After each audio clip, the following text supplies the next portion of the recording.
Hey, good morning, Howard. Hey. Great radio all week, man. Thanks. I love when you really rip into Robin, and I hope you have a good weekend and it don't affect her too much. Jesus. Legendary Pittsburgh Pete. Not ripping into Robin. I'm fascinated by her score. I heard from somebody I really trust, and they said you don't have anything to worry about, and just forget those guys. You're beautiful, Robin. Who'd you hear from? Someone I trust. Forget us. What do we do? You were all joining in on Drew's parade. Well, yeah, I mean, that test score is quite phenomenal. Wait. I am a little worried about you. Can we focus on you, Howard? Sure, Pete. Okay. Listening to the show, you know, I listen to every little word you say, and I try to think psychology kind of like a Dr. Drew. Okay. And it seems as if possibly for the first time listening to you, you and Beth could be having some problems, possibly marital problems, hopefully not an affair. What did it lead? What did I say that led you to think Well, that? many things. You're talking about you're getting back to masturbating. You didn't just say it this week. You said it the week before. And Beth was away for 3 days, and in the 3 days, it was the whole 𝗦𝗵cie story. So I said I masturbated because I was afraid of whatever that cancer is, prostate cancer. Right. Right. And then Beth came home last night, and she said, did you masturbate? And I said, yes, I did. I did twice. She goes, you kidding? With porn? I said, no, I didn't use porn. It was medicinal. I'm afraid of prostate cancer. And then we made love. You did have sex last night. Yeah, I guess it was sex. I don't know if She there was hasn't been home? I was loving. I don't know if she was loving. But we did have sex. Yeah, she came home, and as soon as she came home, Where has she been? Where has Beth been? she went down to Florida on business. She had a business opportunity. And the week before that, she went away. She went to visit her grandmother. Now, that could be an excuse. It could be, but I don't think it was. And another reason is it seems like you've been complaining a little bit about her. Unlike ever, you always kept it real politically correct about her. Go ahead. Lately, I can't remember exactly what you said, but you said, oh, I really wish Beth was able to do certain things like that. Yeah, there were things that Beth won't do. There was something, I guess, sexual that was being I discussed. think it was sort of tongue-in-cheek. It was like the dirty talk. And, The dirty some talk. of that. That was exactly it, Robin. Yeah. Dirty talk. It was very Beth doesn't do tongue-in-cheek. But dirty he talk. said that before. Beth even told me when I said I didn't, I asked her, did she masturbate down in Florida? And she goes, oh, masturbate. I hate that word. Just say, did I jerk off? Really? Yeah. Masturbation. So there's all kinds of Beth rules, but I'm not complaining. Listen, I'm not saying Beth's perfect, but she's perfect for me. Are you bored yet at all? I'm really not. I really missed They her. have a wonderful You still have relationship. stuff They to love talk being about with with her? each other. We talk all the time. Wow.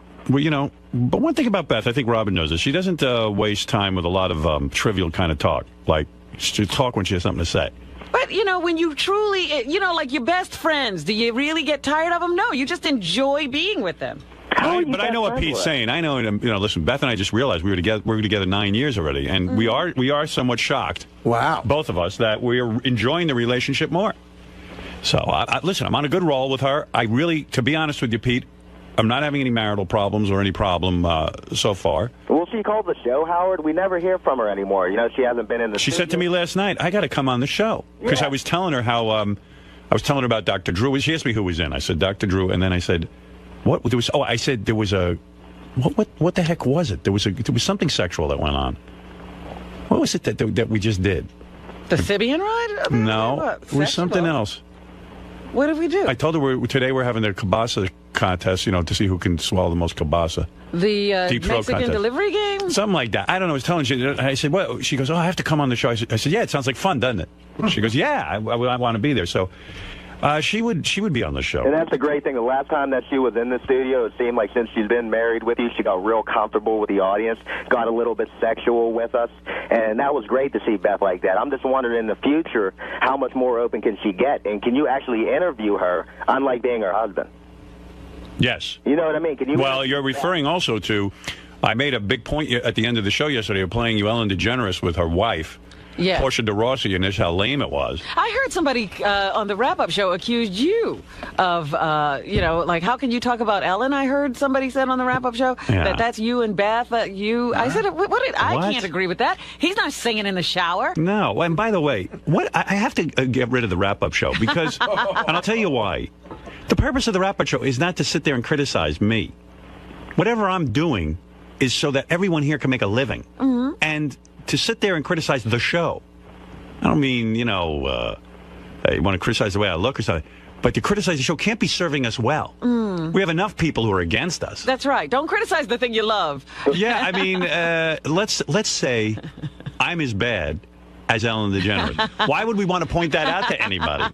It just doesn't make any sense from a marketing standpoint. Right, but I was like, I don't think that guy's right. Gary does that all the time, Howard. He's always saying that it's a bit. We don't want to know if something's a bit. I know. I don't really need anybody pulling the curtain back on the Wizard of Oz. It's a fantasy Pittsburgh world. Pete is not, he's out of his mind. Pittsburgh Pete is not out of his mind. You're out of your mind. So you're saying that I'm always trashing you? No, not trashing, but there's a certain mystique about the show. After all these years, But Gary is in a weird position. He's got to fill an hour and sit there and talk about the show. And also, you know, when people call, they say they're saying one thing and then they ask another question, and sometimes I don't know how to answer it. Right. Howard, we listen to the show. We come up with our Everything's own a mess. ideas, then Gary comes on and ruins everything. By like, here's the real reason Howard did that. I love Pete, because Pete can get everybody at each other's throat. Yeah, he's like Ralph. He doesn't do anything for a living but piss us off. I actually got a job recently, Gary. Doing what? What could you be doing? I'm serving tables, man. What? How long do you think you'll last doing that? You're an obnoxious fucking asshole. You should be fired in a month. Gary, you don't intimidate me. I see through you, always have. I'm not trying to intimidate you. I'm just telling you who you are. You're an asshole. Okay, great. Like, I care what you think about me. See, that's the problem. You don't care what anybody thinks about you. That's why you'll never work, douchebag. I don't respect you. Okay? Pete, you got a job. You're not a great guy in radio to me. You don't understand. But you'll never get any, Pete. You'll never get anywhere. You'll never do anything because you have a shit attitude. Okay. And you're a fucking I'm narcissist. 30 years old, buddy. I think I realize I'm not going to get anywhere by now. You're not teaching me nothing. See, how can you argue with a guy who knows he's, you know, what he doesn't care? You're superficial. You're phony, brother. Everybody knows. Have you ever met me? There's a reason Howard hired you. Have you ever met me? Yes, I've met you a few times. I hate you. You know what's so funny? You're so nothing. I don't even remember meeting you. Work, Gary. You're the phoniest guy. I don't even remember meeting you. What? Where would I have met you? I met you in Florida once before. I met you a couple times. And you're very not memorable. You're a nerd. I can't believe you even got married. You got a good-looking wife like you did. It's a shock to everyone. Hey, why don't you go to comedy again, Pete? Remember how great you were when you opened for Artie? How great are you every day on the wrap-up show, Gary? You're never funny. I'm great enough to be getting continually paid for it for 3 years. You did it once, and they fucking practically lynched you. You are a character. You're Baba Booey. That's the big bit. It's you. And you're not a character. You're Pittsburgh Pete, the asshole. Gary 𝗏𝗏𝗏𝗏. We don't care about Gary. We care about the monkey face, making us laugh. That's what we care about. You're not going to come on the wrap-up show, you and John Hine, and say, oh, Howard did this. That's a bit. That's not who he really is. Robin did this, but privately. Pete, let me ask you a question. I don't want to know that. Do you want the wrap-up show canceled? No, it's a good show. It's fine. Well, then what do you want? I don't even want you talking to me right now. I don't even know why you're involved in it. I was talking to you. Gary hijacked my show. Yeah, what is it, the wrap-up show? Howard, he's insulted me. I have to have the right to defend myself. You'll get your hour today. This is the pre-wrap-up show. I can't even get on the air anymore. Tell him that he peaked, Howard. Will is the number one guy on the show now as the producer. Will is the guy? Yeah, Will is the guy. Will's the one that's coming up with the vibe, the flow, and the office. Would it be your advice to me to demote Gary and make Will the executive type producer? You don't need Gary any longer. He doesn't even have that big a Rolodex any longer with celebrities. What's he doing? Let me tell you something. I know Will. He'll hate you way quicker than I did. Gary, you hate everybody, man. You think you're better than people. You're the biggest narcissist on the show. You must have lied. That test must not be accurate because you are. Maybe they made a mistake and switched Gary's score with Robin's. I never thought of that. Hey, my picture ain't in the post today. You're a kid now, That's right, because you switched the results. He was smart. Is Gary correct when he says that you will never hold on to your waitering job, that you're too abrasive? I've had about 85 jobs in my life. The longest one was about a year. That's when I was bartending. It's miserable. Financially, I've never made more than $5,000 a year. And $5 grand? $5 grand is my biggest year ever. What is it? Is it your personality? You seem like a... I'm very... I get a job and I get bored. You know, I do feel I'm a creative person, but I didn't see my future. Like, I'm going to be here the rest of my life, and it frightens me. So I quit, and I like laying around smoking weed, and that's, you know, the radio is a big part of my life, Howard. What happened to your last job, Pete? My last job? Yeah, what happened? What went wrong? What was your last job? No, my last job, I was bartending. That was a year ago. I haven't worked in a year. I finally got a job now, so I'm happy again. As a bartender, you only made $5,000 for the whole year? Yeah. He quit. But for $5,000, he worked for a year and made $5,000? He worked a whole year. I know bartenders will make that in 2 weeks. Yeah, that's what I'm saying. I mean, this is the You most... must have been the worst bartender ever. It must have been a horrible bar. It was a dive bar. Like Artie once said when we first talked, it was a shot and beer bar, you know. It was my first gig ever, but it was the best time I've ever had in my life. Being behind the bar, when you're the bartender, you're the king, Howard. Like you on the show, it's a small level of that. You're the local celebrity. So why would you walk away from such a thing? Because I had a major setback in life, and it was hard dealing with the customers when I had to deal with emotional issues. What was the major setback? I lost my mother, man, about a year ago. Okay, so you had to quit the job? No, that's where I'm stupid. You know, it was the worst decision I ever made. I had 5 women, and I quit my job. They wouldn't even take my calls anymore.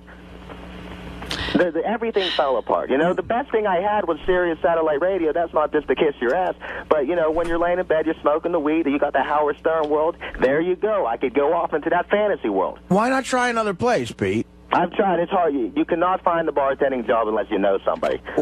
I'll make some money. What is it, Gary? The question for Pete is, if his best year was $5,000, how do you live? I live with my father, my sister. But like, who's paying for your Sirius? I have a credit card. Wow. You know? Is that run up big? Like, are you over drawn on your credit? What's your financial like? Are you handling your bills right now and everything? The mortgage, you're paid off, you're taking care of everything? You know what? I never carry a finance charge on a credit card. I pay my mortgage every month, and I lease my cars. That's great, man. You're so... No, I'm just asking you if you're overdrawn on your cards. Pete hates you. You're cooler than me. No, I'm not cooler Ralph than is you. on with Pete. Ralph, go ahead. Hey, now. I know. Hey, I've been around for 1 or 2 of those best fashion shows, and they are very hot. What's great, like, if she has a dress on, you go like, hey, you know, maybe you should have higher heels on with that, and to go and get some, like, higher heels and stuff. Yeah, sometimes it's weird when Ralph's there and Beth is doing a fashion show. I don't like it so much. Yeah, 'cause it sounds like he manipulates things. Well, because I see him, you know, I know how Ralph is. He's a guy. And not only that, it's your fashion show. Yeah, Right. I feel like that should only be for me. But chiseling Ralph, on your fashion Ralph show. has actually been there for a few fashion shows. And also what's great is that she's usually braless when she's doing those because she's changing quick. Oh, now it's just steps into Creepyville. Yeah, it isn't right. That's not creepy. Dude, yes, it is. Come on, it's his wife. I know. I get a little territorial, you know. Like you Ralph, should. I go, Ralph, easy. But Howard, do you get in that weird area where it sort of turns you on that means that much to Ralph? Like, you think your wife's so hot? Not when it's that close. I don't need. It's one just thing for him to fun, admire from afar. It is fun, but I know Ralph goes into wolf mode, and I've seen it before. I know that face. Yeah, not with my wife. You know. Bet those heels aren't high enough. It's okay when it's we're out in a club or something. So we're both working it. Yeah, you're looking at some other chick. Ralph could have had her. Ralph forgot one time he gave her his number. I mean, it gets pretty intense. He goes right into that mode. You come to think of it, Ralph has been there for a few fashion shows. Yeah, it's always fun. Remember to dismiss him next time. Hey, Ralph, how do you deal with your life, man? Never, like, really working and just, how do you get by? I don't know. I do pretty well. Much like Gary, I don't carry a finance charge. He doesn't carry a credit card either. But wait, but I was on hold. What do you make $5,000 a year and live with your parents? I live with my father. I live with my parents my whole life. I sleep in the same single bed I always have. How old are you? He said, I'm going to be 30 years old, man. And you got the nerve to try and question Gary or me about it? I'm not questioning anybody, Ralph. he's trying to figure it out. Oh, I'm sorry. He's trying to figure out how to move out? You were actually a role model, kind of. Well, Howard, you're going to be 50 years old kind of doing the same thing. How do you make money? Howard helps you out on occasion? yeah, every once in a while, I kind of call him and say, like, What do you do in your personal life? I need a few bucks for the week. And What do you do? Check off. What do you really do, Ralph? Tell us. He's a stylist. This is secret. Who else does he style besides you on Mondays? I have him booked exclusively. I pay to have him an exclusive Yeah, rights to because him. you couldn't get him when you wanted him, so you had to tie him up exclusively. In fact, not only do I have him exclusively, I can't even get him to come to the to Even the house. with your exclusive. Well, he was busy with the Battlestar Galactica except now. Battlestar Galactica. Like, no, but Pete, to answer your question, Ralph will style all of us from time to time. Like one time, Ralph told me I look like shit. Just once? Well, actually, it was several times. So and he doesn't charge me a lot for that. So he'll do everybody on the show from time to time. Ralph found me my Michael Jordan sweatpants. I'll tell you that. And I love those. Well, are they hard to find? Because now you got me wanting to get them. Ralph, how do you get those? Because I told Artie he should get them. They probably would be good for Artie because Yep. they're good size and stuff. I had to search like a style number and stuff like that. You can't can't go to a store and get it, huh? He found them in a store, and then we went back to get them. Stuff like that, like they turn them over so quick. Mm-hmm. They were like from the beginning of the summer maybe or something. I mean, beginning of the winter, and now they're out of the store. I went to get more, and they didn't have them. So I told Artie he's got to get Michael Jordan sweatpants. I'm telling you, there's slenderizers. I'll ask my sister. You'll be able to gain another 100 pounds. but he makes 20 different kinds, Artie. You got to get the same kind if that's the kind you want. Yeah, you got to get these. What? He makes 20 different kinds. You got to get this kind, the black ones. Yeah, Well, does it have a name? Line. What's the name of those ones, Ralph? I don't know. There's there's a style number to it. I don't know. All right. Heard of a style number. And then every douchebag like Pittsburgh Pete's going to be wearing them. All right, man. I'm a douchebag, right? Why is he a douchebag? I'm just joking. Yeah, you got nothing to say to me. We're kind of similar, you know. We are. A little bit. I mean, you can't be happy. I don't see how you can have a bartending job and make only $5,000 a year. That means if you work 4 days a week for 45 weeks, I'm gonna. Is that about? But he 20, didn't work 25, the whole year. That means he made 25. He worked the whole year. $25 a day he made as a bartender. Oh, he did work the whole year. That's what I couldn't figure that out either. Money. What? With the bartending money. Yeah, with the bartending gig, that might have been a little more. But on my tax records, it was only probably like $5,000 ever, and that was like 10 years ago when I was like motivated. I mean, how many days a week are you being a waiter? Hopefully as many as they can give me. I just want to indulge myself in working for the public, get some money back in my pocket, and get some ganja, and take a woman out to dinner. Just the basics, Howard, you know? Right. Let me ask you something, Pete, though, because a lot of people in your generation now say you're creative because you go on the computer. I know I'm creative. Well, but and listen, I'm going to tell you something. When you came with me to do the gig, you actually told some jokes. Howard even said it. We played it. Yeah. And you actually had a couple of funny jokes. Thank you. Yeah, it was good. But how are you dealing with that now? Like, what are you trying to do to be creative? What's the outlet? Are you writing? You could be a creative waiter. Why not? Why not be the best waiter? Use your comedy on your client. I'm going to tell you something. Whatever job I ever took, I was a food server as well. And I was selected by my boss as the best food server of the year because I put my heart and soul into it. I decided whatever I did in life, I wanted to be the best at. I don't give a shit what it is. You're spending your time. You might as well do it well. Yeah. I mean, why wouldn't you be the best? I mean, in college, I made the best movie. I won. When I served the food, I was on time, I was conscientious, and I was a pleasure to my boss. I believe that you must excel. I was a dishwasher, and I got a commendation. Now, who gets it? Who puts their heart and soul into dishwashing? You're going to be something. Be the best at it. He won the silver dish. Why was I the best dishwasher? I'll tell you exactly why. I got in there like a madman. I probably took on the workload of 3 or 4 guys, and I washed and I racked, and I was proud of the job I did. And you rolled. And believe me, I didn't make 10 cents. Pete wants to be a star. See, I'm a direct opposite You could of you. be I the was star. I was the worst. Well, I don't believe in that. You could be the star of the kitchen. Right. And why not? Yeah, but Pete Take some pride. What? What are you guys trying to say to me? What are you trying? Excelling is what they're saying. I'm saying to you. I'm on a radio show right now, expressing my opinions like Pete, you guys do every day. Here's what I'm saying. Artie was saying to you. How are you? This wasn't directed at you. Shh, you're not listening. Okay. Now you're talking. Dopey. Artie was saying, how are you expressing your creativity? Right. I said you could express your creativity. This was directed at Artie. By doing your job well. That's right. You can be creative in any job. Creativity can come out in any facet. You know, you see a sales guy like Sam Ben-Ruby who works so hard. I see this guy. He is creative. Now, he's a salesman. He's a radio salesman, but I see he's creative. He knows how to schmoo. He puts his heart and soul into it. You are a waiter. I want to hear that you are now the top waiter. Everybody loves to go there because you're going to wait on them. They request your section. But don't be dopey and sit there and bother people when they're eating. Being the best means staying out of people's way and complying with everything. I know how to do that, man. You know how to do that? I want you to do I'm that. all about the hospitality, Howard. Good. I think that you could make more than $5,000 in a year at that job. Let's shoot for $6,000 this year. And stick with it. And no more smoking weed during the week, only on weekends. That will just be wants a after little work. ganja. Are Pete's parents rich? No. After work, no. I said on weekends. You don't earn after work. I think he should take a break from pot, period. Well, I'm trying to wean him off of it a little No, bit. it's every day for about 12 years, 13 years, every day Pete. of my life. Well, what about being the best pot smoker? He is. During the week. That he has excelled at. No, that's negative. Pete, during the week, no more pot. I can't do that for you, Howard. Let me ask you something, Pete. Do you think the pot smoking might have something to do with why you still live at home? I don't know about that. I do know about that. Yeah. And that is true. I have friends who smoke more weed. Like they'd be proud of themselves. Oh, I quit smoking cigarettes. Then you find out they're smoking 7-8 joints, weed. Yeah. 7-8 joints a day. Yeah, tons. And let me tell you something. All of these guys do not succeed. Right. They don't. They do not. I know them. It's a type. You're right. They're burnouts. And I know that. Starting today, during your work day, the days you don't work, you want to smoke a little weed, okay, I'm not going to take that away from you. Mm-hmm.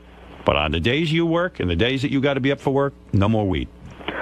You get high at work, man? No, I served tables about 8 years ago, and I did get high, and it was very tough to do. Bartending, you can do it. You're in the dark. People are all drunk. But if you're serving tables, it doesn't work. Are you strong enough to stop smoking on work days?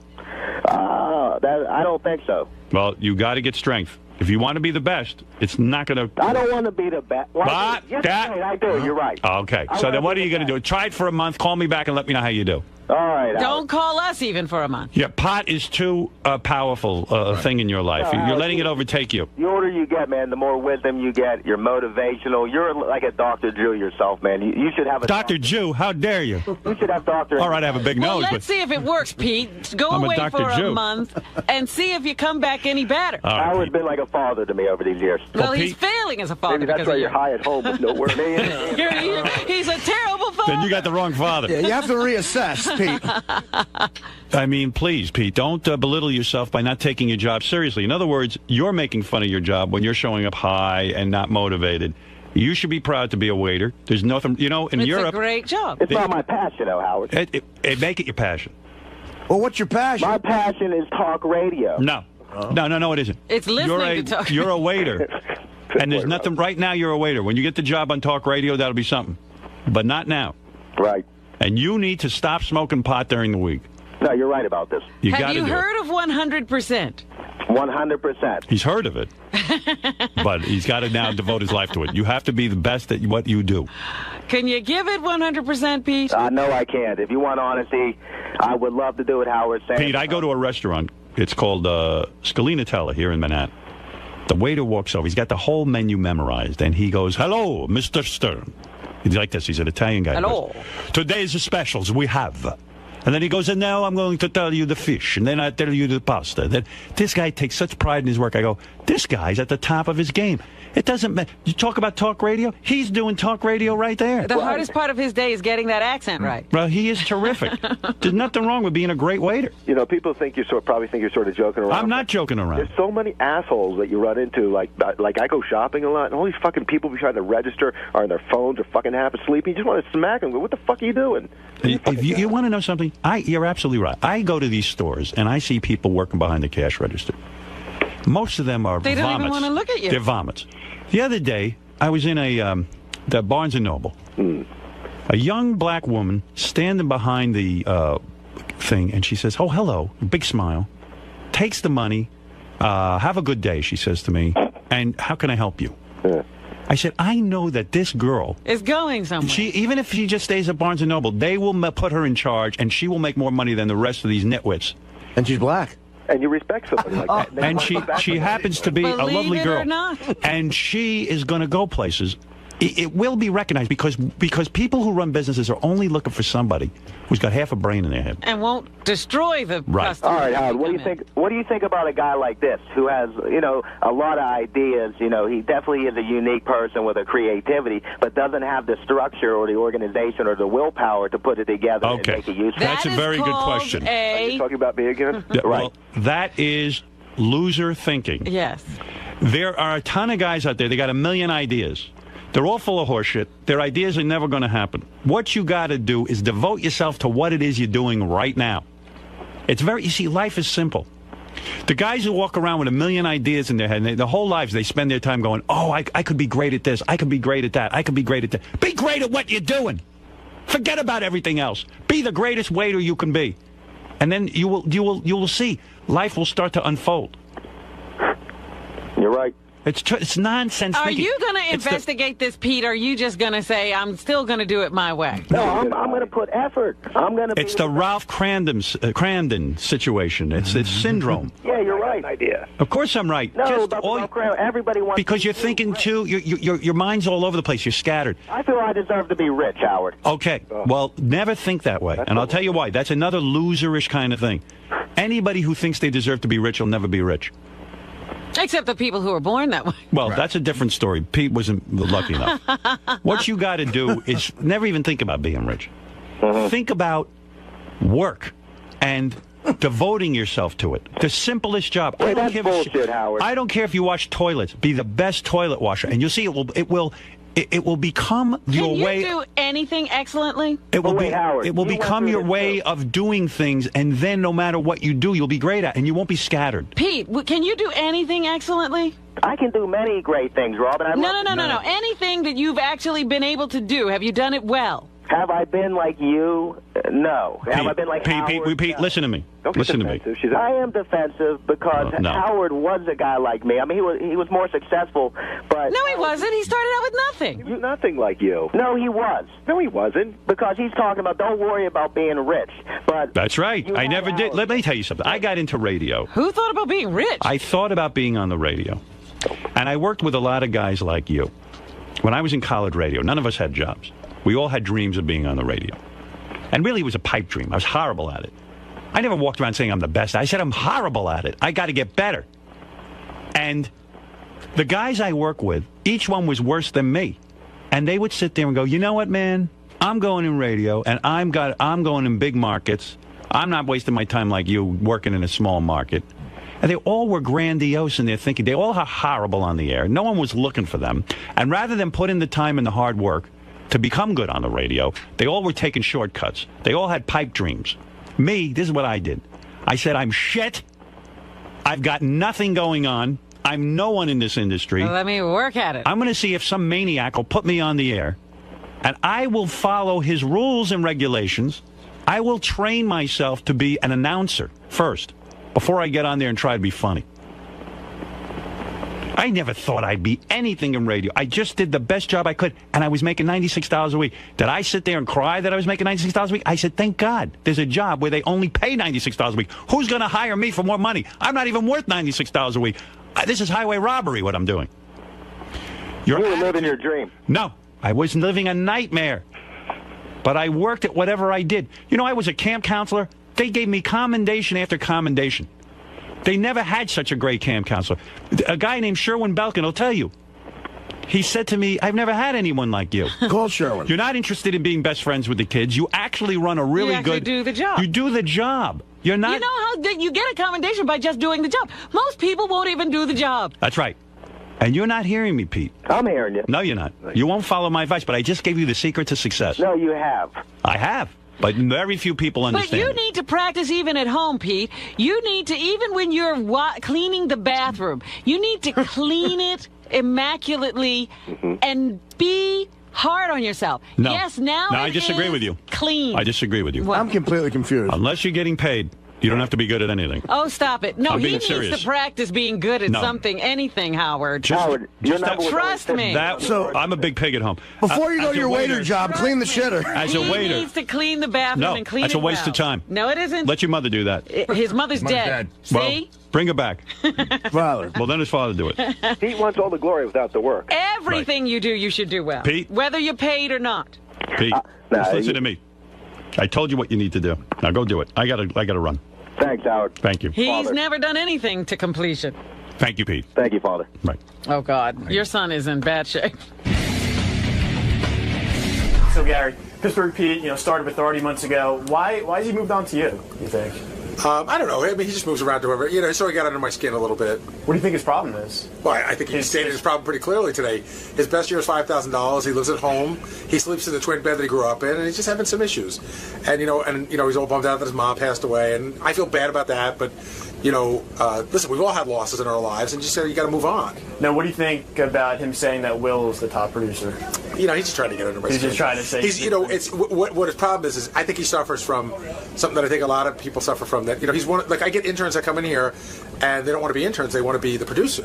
Why should they bother doing it at that low work? And that's what Pittsburgh Pete sounds like. He's like, well, I want to be famous. I want to be good. I want to be special. But he doesn't want to do anything to get there.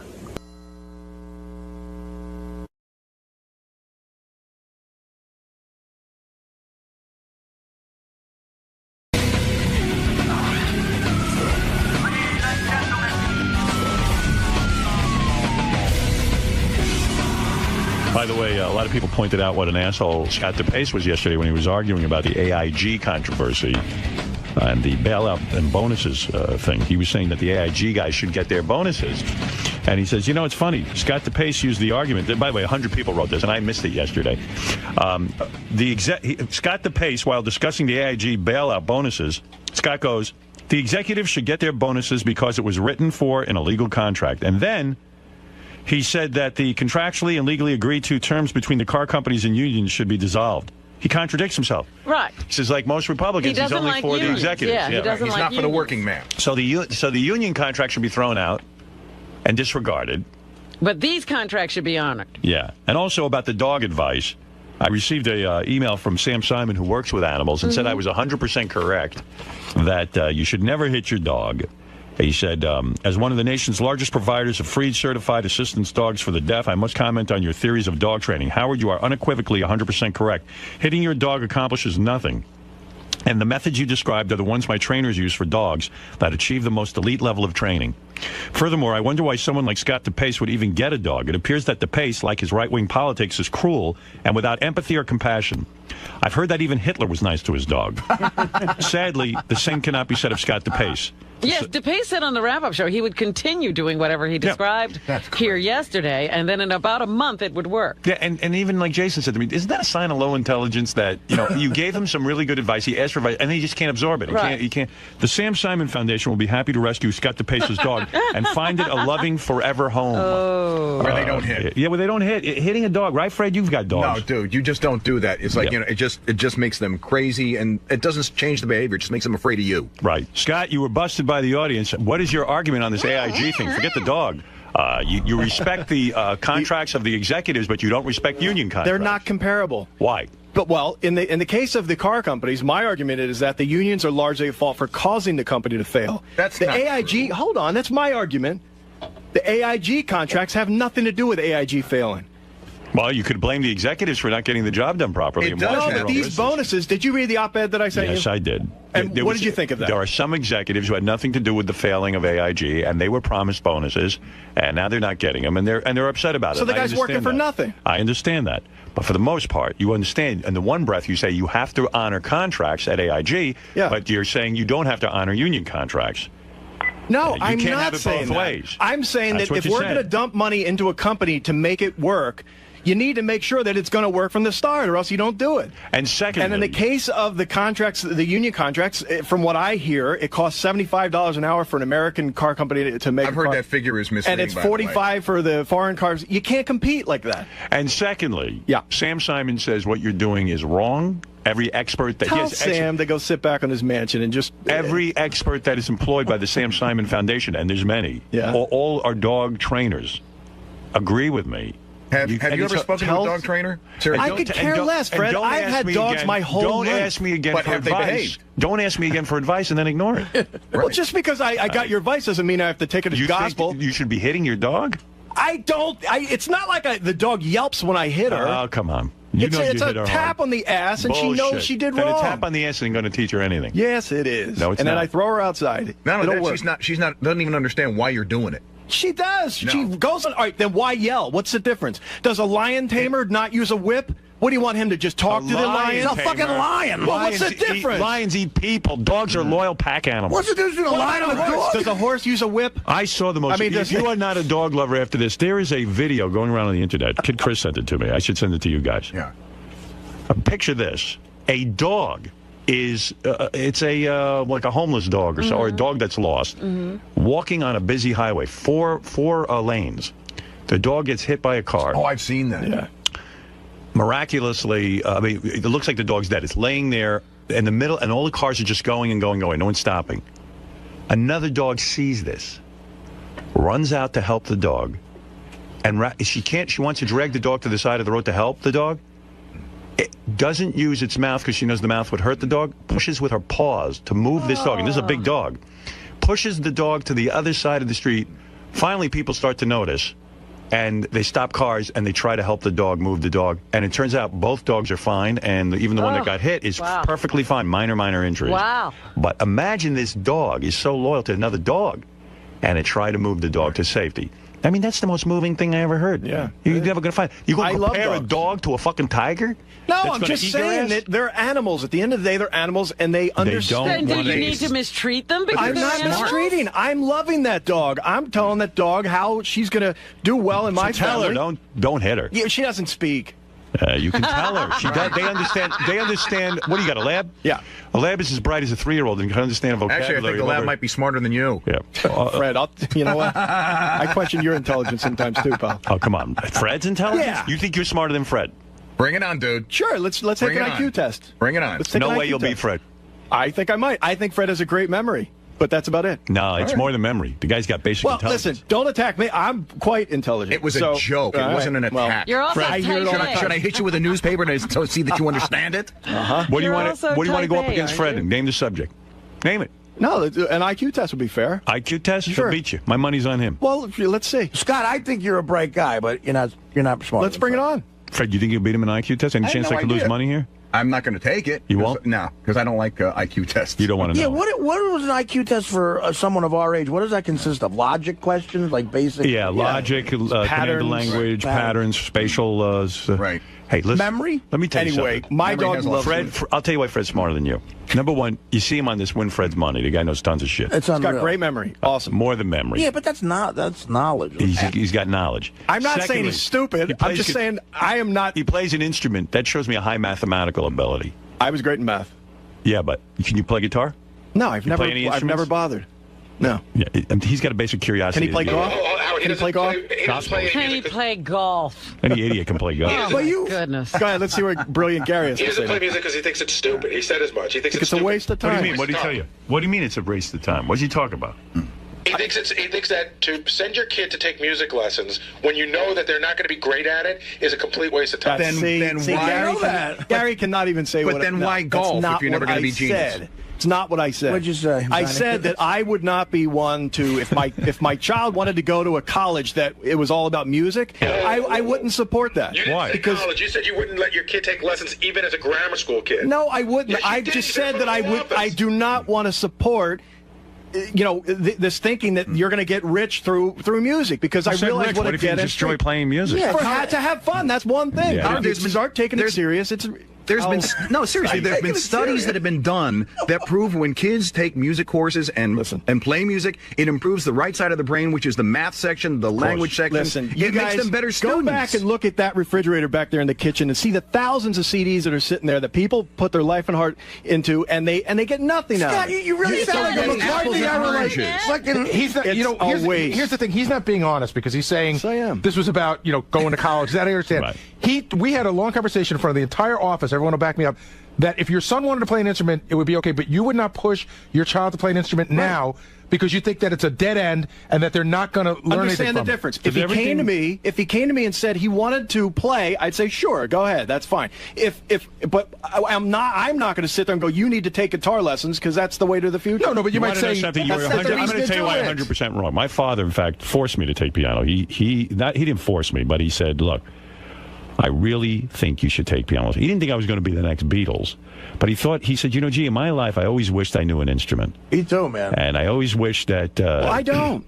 Understand these are your opinions. But That's listen, because you have no imagination. Knowing how to play an instrument is so much fun in life that you bond with other people through Right. it. I'm envious of that. It's a language. It's like learning Spanish or learning something. It's something that But you brings never learned closer to... sports. Isn't that aren't you missing there? Yes, I am, and I wish I had. That's what I'm telling you. I wasn't going to be Babe Ruth, but the fact is, I wish I had been more active in my earlier life. I have a big regret about that. And what do you think is more important, sports or music? Both. Yeah, but Scott, playing piano or guitar, you could do yourself. 80 years old. You don't have to choose one or the other. It's called an enrichment in life. my opinion. Why read a book? But he feels like Why play golf? Why because do you it's want, fun. Do you want I your do kid, it for fun. I would never sit there and quit my job thinking I'm going to join the pro tour. Do you want your kid to read literature?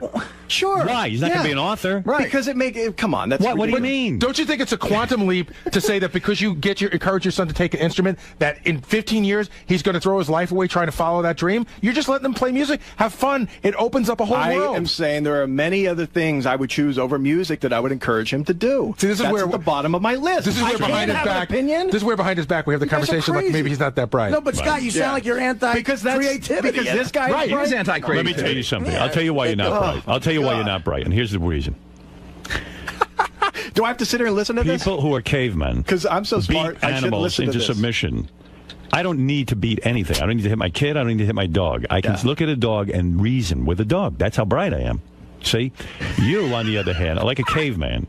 You say, I get frustrated, I'll hit the dog. Look, I have that's the had difference in dogs intelligence. my whole life, a lot Doesn't more matter than you that you've ever had have. and you've done the and wrong it's thing. always been right. It's always been perfect. I've always had a great dog. And so how come it's not working There's a proven now? track record, and I'm going to continue because I haven't been doing it too long. My wife made me do the stupid squirt bottle crap and listen to the guys like you. So my way will work. Don't worry about it. It won't. It will. Trust me, that dog can be eating your pot roast when your back is turned. Yeah. That dog's not loyal to you. So Brian, I should listen to Howard and go, no. Or whatever Right, the hell it was. that's was his advice. that's a step in the right direction. All right. Any dog expert will back him up. No dog expert I don't backs need you a up. dog expert. This Scott, shouldn't be when such I was thing. a kid, my father, we literally spent hours hitting grounders and everything. Yeah. And I had so much fun, but I really wish half of that time was spent on learning an instrument. Great. I really, What would they have done for you?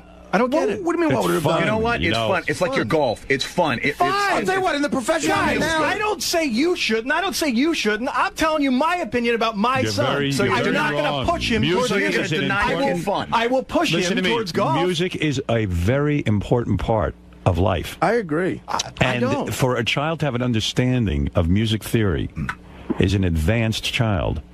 And you're giving them something. It's like swimming. You're giving them something Don't that's see it. Can you explain that? Music because theory. Why? because you're a bore.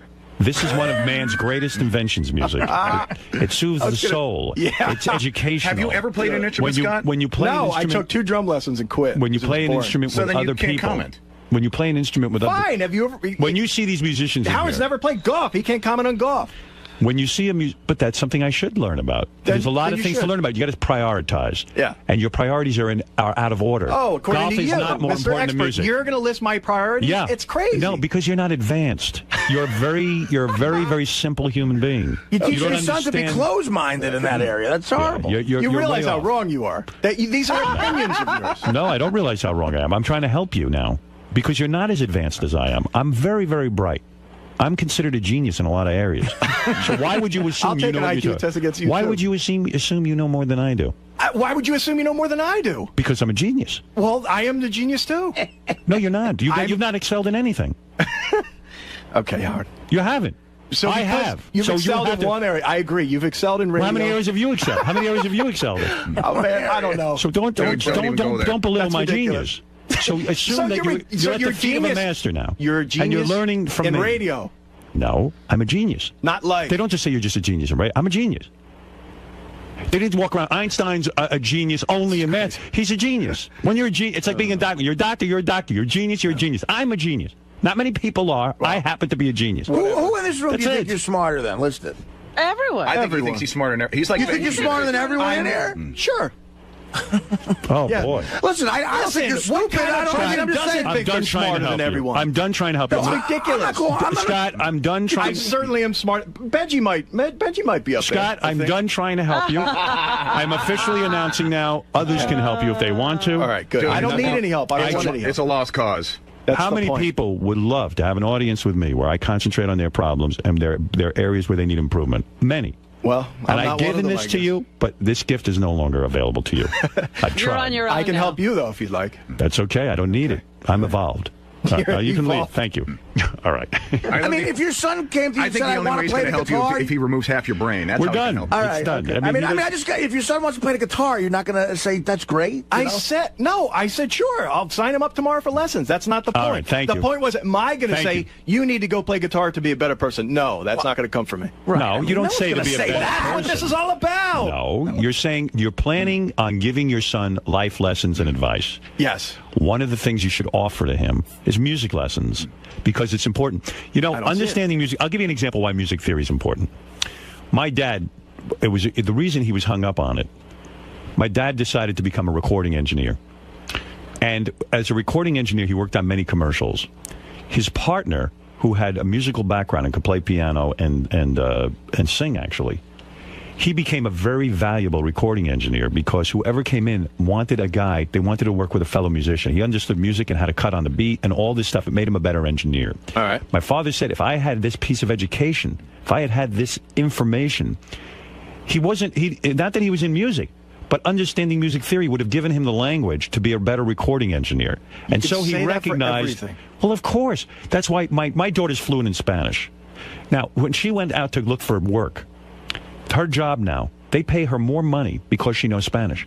She's invaluable to them. She's interpreting every 20 seconds. Only because she's a good kid. There's a lot of good kids out there, but she's got a skill. So what you try to do is, as a parent, to take the skills that are golf's a skill too, and it's good for business. You go out on the golf course. I would argue better for business than music is. There's something very important about an athletic background, but even more important is to give them the language of music and theory. Not that they're going to become the Beatles. Maybe they will. That's wonderful. And that's what I don't want. I'll tell you my frustration. You don't want I don't want them to think that they're going to be the Beatles and waste their life, waste their education, waste their time. That's delusional. No, that's what happens. No, how many Listen, how many records back there? All those guys, I guarantee you, they don't have normal jobs. The late, great Sam Kinison used to do this show. And Sam would come in, and Sam was a pretty good guitar player. Now, Sam is a stand-up comic. He would dabble in guitar. And there was nothing cooler when Sam would come in and said to me, hey, why don't you go up on stage with me? Well, we'll jam. Now, I can play basic guitar. I'm not any good. I wasn't as good as like Sam was. But I could get up and jam with him in this language, and it was terrific. And, even you want your sons to get laid. Howard, girls melt. When Fred, who is a complete... almost a sociopath, and not even able to communicate with human beings. That's what's going to make a girl melt. He would sit down and play guitar. I saw beautiful women melt at his feet. It's ridiculous. This is a man who has tremendous problems.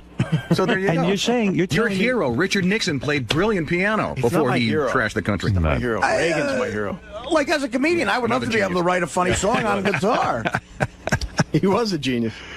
That's the point. And, even you're a director. Howard, you're biased. You're a director. You're biased. You're an entertainer. No, well, listen, and that's why you're in show business. You're a director. If you understood music and music theory, when we have musicians in here, you'd be able to have a certain understanding of what you should be even filming. I agree. I agree for that one little part.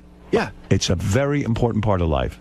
You know what? I'll use, DePace's argument against him. Why did you invent the video caddy? Do you think the world was really waiting for another piece of useless junk? Yeah, that's a good point. See, that's just it. There's a perfect example that you don't play golf, so you don't understand how important a device like that can be. I can go down to the U.S. Patent Office. I can find thousands, millions of patents of useless inventions. So were those people stupid, too, to try and follow a dream? They wasted their time. No, that's ridiculous.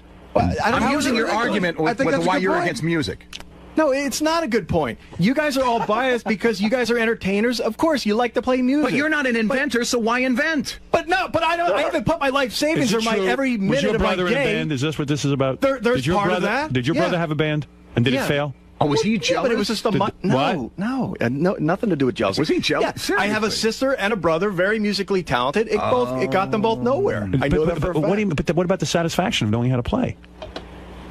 Well, what about the satisfaction of knowing how to, I don't know, build a house out of cards? That's important too. Wait, I got another question. There's a huge difference between a house of cards and learning to play music. It's a language. That statement makes you sound dumb. All right, I can hit a golf ball straight. What about that? You think playing a house of cards is as important as music? No, Howard. Listen, you know what? I told you I'm a genius. I can't waste my time with you. You should learn how to play golf because you don't understand. Robin's right. Why is this continuing? Even Robin is saying. Shake your head, Robin. Go ahead.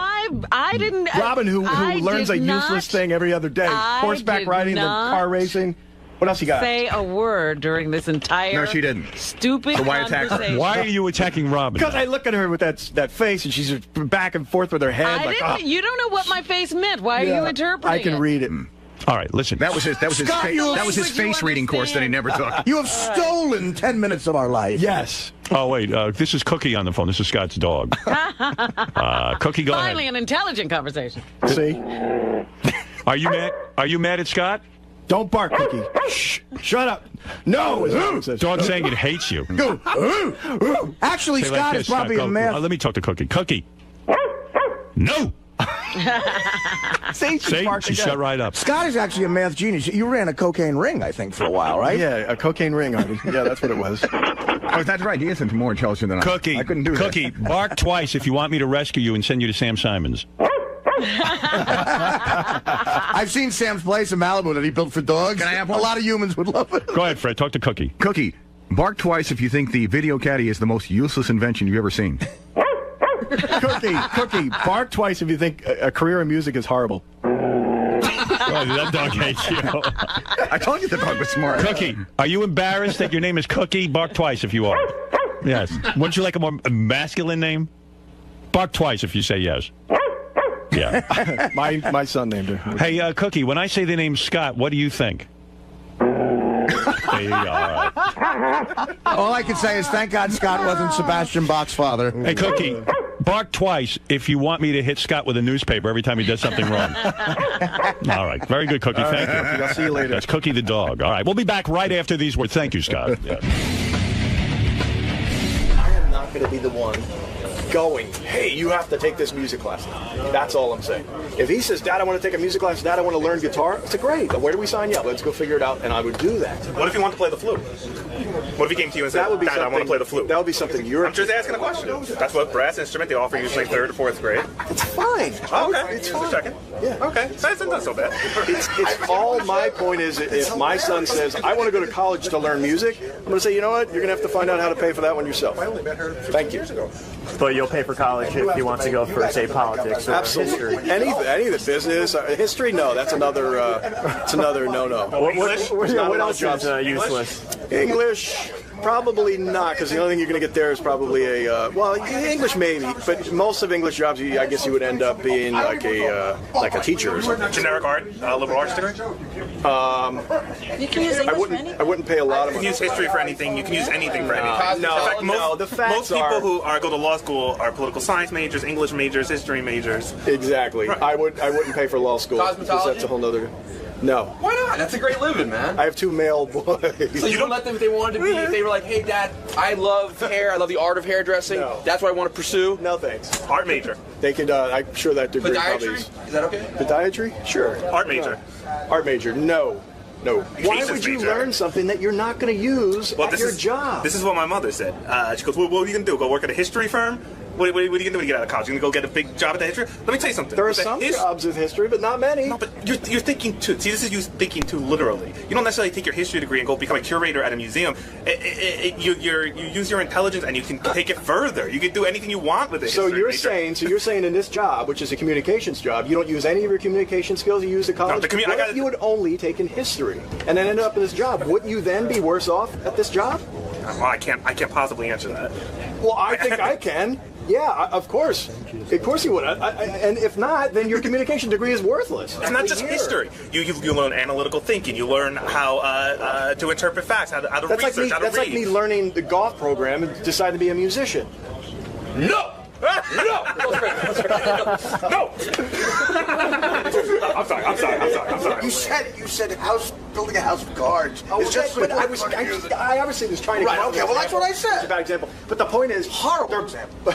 Tim's gonna faint. I know people in LA who moved to Los Angeles to go to guitar school. Yeah. Fucking what a waste of time. They would sit there and fucking play, and they had a stage presence class. Why is it a waste of time? Because they don't make a career out of it? Yeah, right. It's a great hobby to have. This was their college. This was what they were 22. This was what they were going to do as a career. Look, if my kid says, hey, Dad, I really want to play guitar, I'm going to say, let's go buy you one right now. Absolutely. But if it's up to me to go, hey, Kyle, you're not interested in music yet. Come on, I want you to start taking classes. What if he does that? What if he has some aptitude and wants to pursue it? What are you going to do? Like, at what point do you kill the dream? At the point where it starts getting in the way of what he needs for the rest of his life, his education. When he says to me, I want to go to a music college, I go, work with it. Find your own way. I'm not paying for it. Oh, that is so... Who are you, Bing Crosby, for Christ's sakes? The point is, I would not support paying for something that I didn't feel was a smart decision. You're going to let you're not going to let any of your passive influences affect what your daughter might want to do. If she says, I want to go, Dad, I want to put everything I've got into making a new type of a Barbie doll. Are you going to say, okay, let's go ahead? I wouldn't do it blindly, but if she was good at it and she had the skills, and I would loan her the money to do it. I wouldn't give it to her, but I'd loan it to her. What if when Duke turns 18, Duke, your young son Duke turns 18? Kyle. Who's Duke? Duke's the dog and guy. He's late, though. Oh, I'm sorry.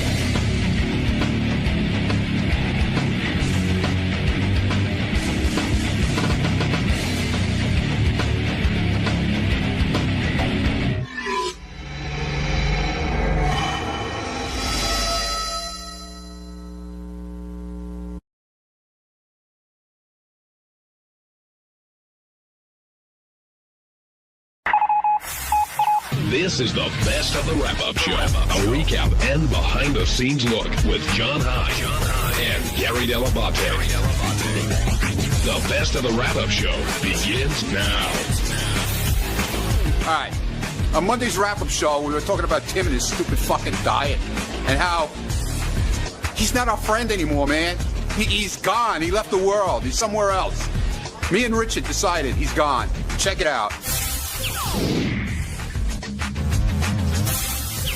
Do you think Gary was out of place asking you what your first meal is going to be? No, not at all. Because honestly, when he said that to me, I knew what he was saying, but I just couldn't figure out what I was going to eat. I really haven't given it much thought. And that was more surprising to me than anything. Like, I would think at the end of this time, you go, okay, I can eat my first meal. Like, I know I'd be thinking, not like I'm going to have a steak, but I'll be, okay, these are the parameters I've been given. I am dreaming of a salad with tomatoes and avocado. Yeah, most people would be down at Del Frisco's, having a steak and, whatever. But it didn't really even dawn on me until you said that. I'm like, oh, yeah, I can do that now. But it's like, now, is it going to go right through you, whatever you eat? Like, are you going to need to be near a toilet? Are you going to be shitting next to lettuce leaves? I don't know. You might ought to just eat while you're on the toilet. Yeah, let's go.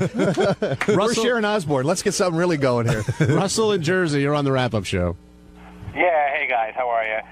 I just wanted to say, what do you guys think about Robin and this attitude about yelling at Gary? I mean, if anyone has a personality change on this starvation diet, it's Robin. I mean, wasn't that sort of bitchish? I mean, I'm all against harping on Gary at times, no offense there, but I think it was a little excessive. It's human nature. The guy hasn't eaten for 21 freaking days. What are you going to have? See, again, Robin gets mad at me when I voice this opinion, but I think that if Tim succeeds, it validates Robin. If Tim fails, even though I think Robin went to Tim to try to do a good thing. I don't think Robin's like trying to recruit him into some goofy thing. I think she really wanted to help you. But if you fail, it does look bad for her. Well, the thing is that I would talk to him, because I was so amazed at Robin's weight loss. I was like, how did you do it? Because I tried a bunch of other things, and it really didn't work over the last year.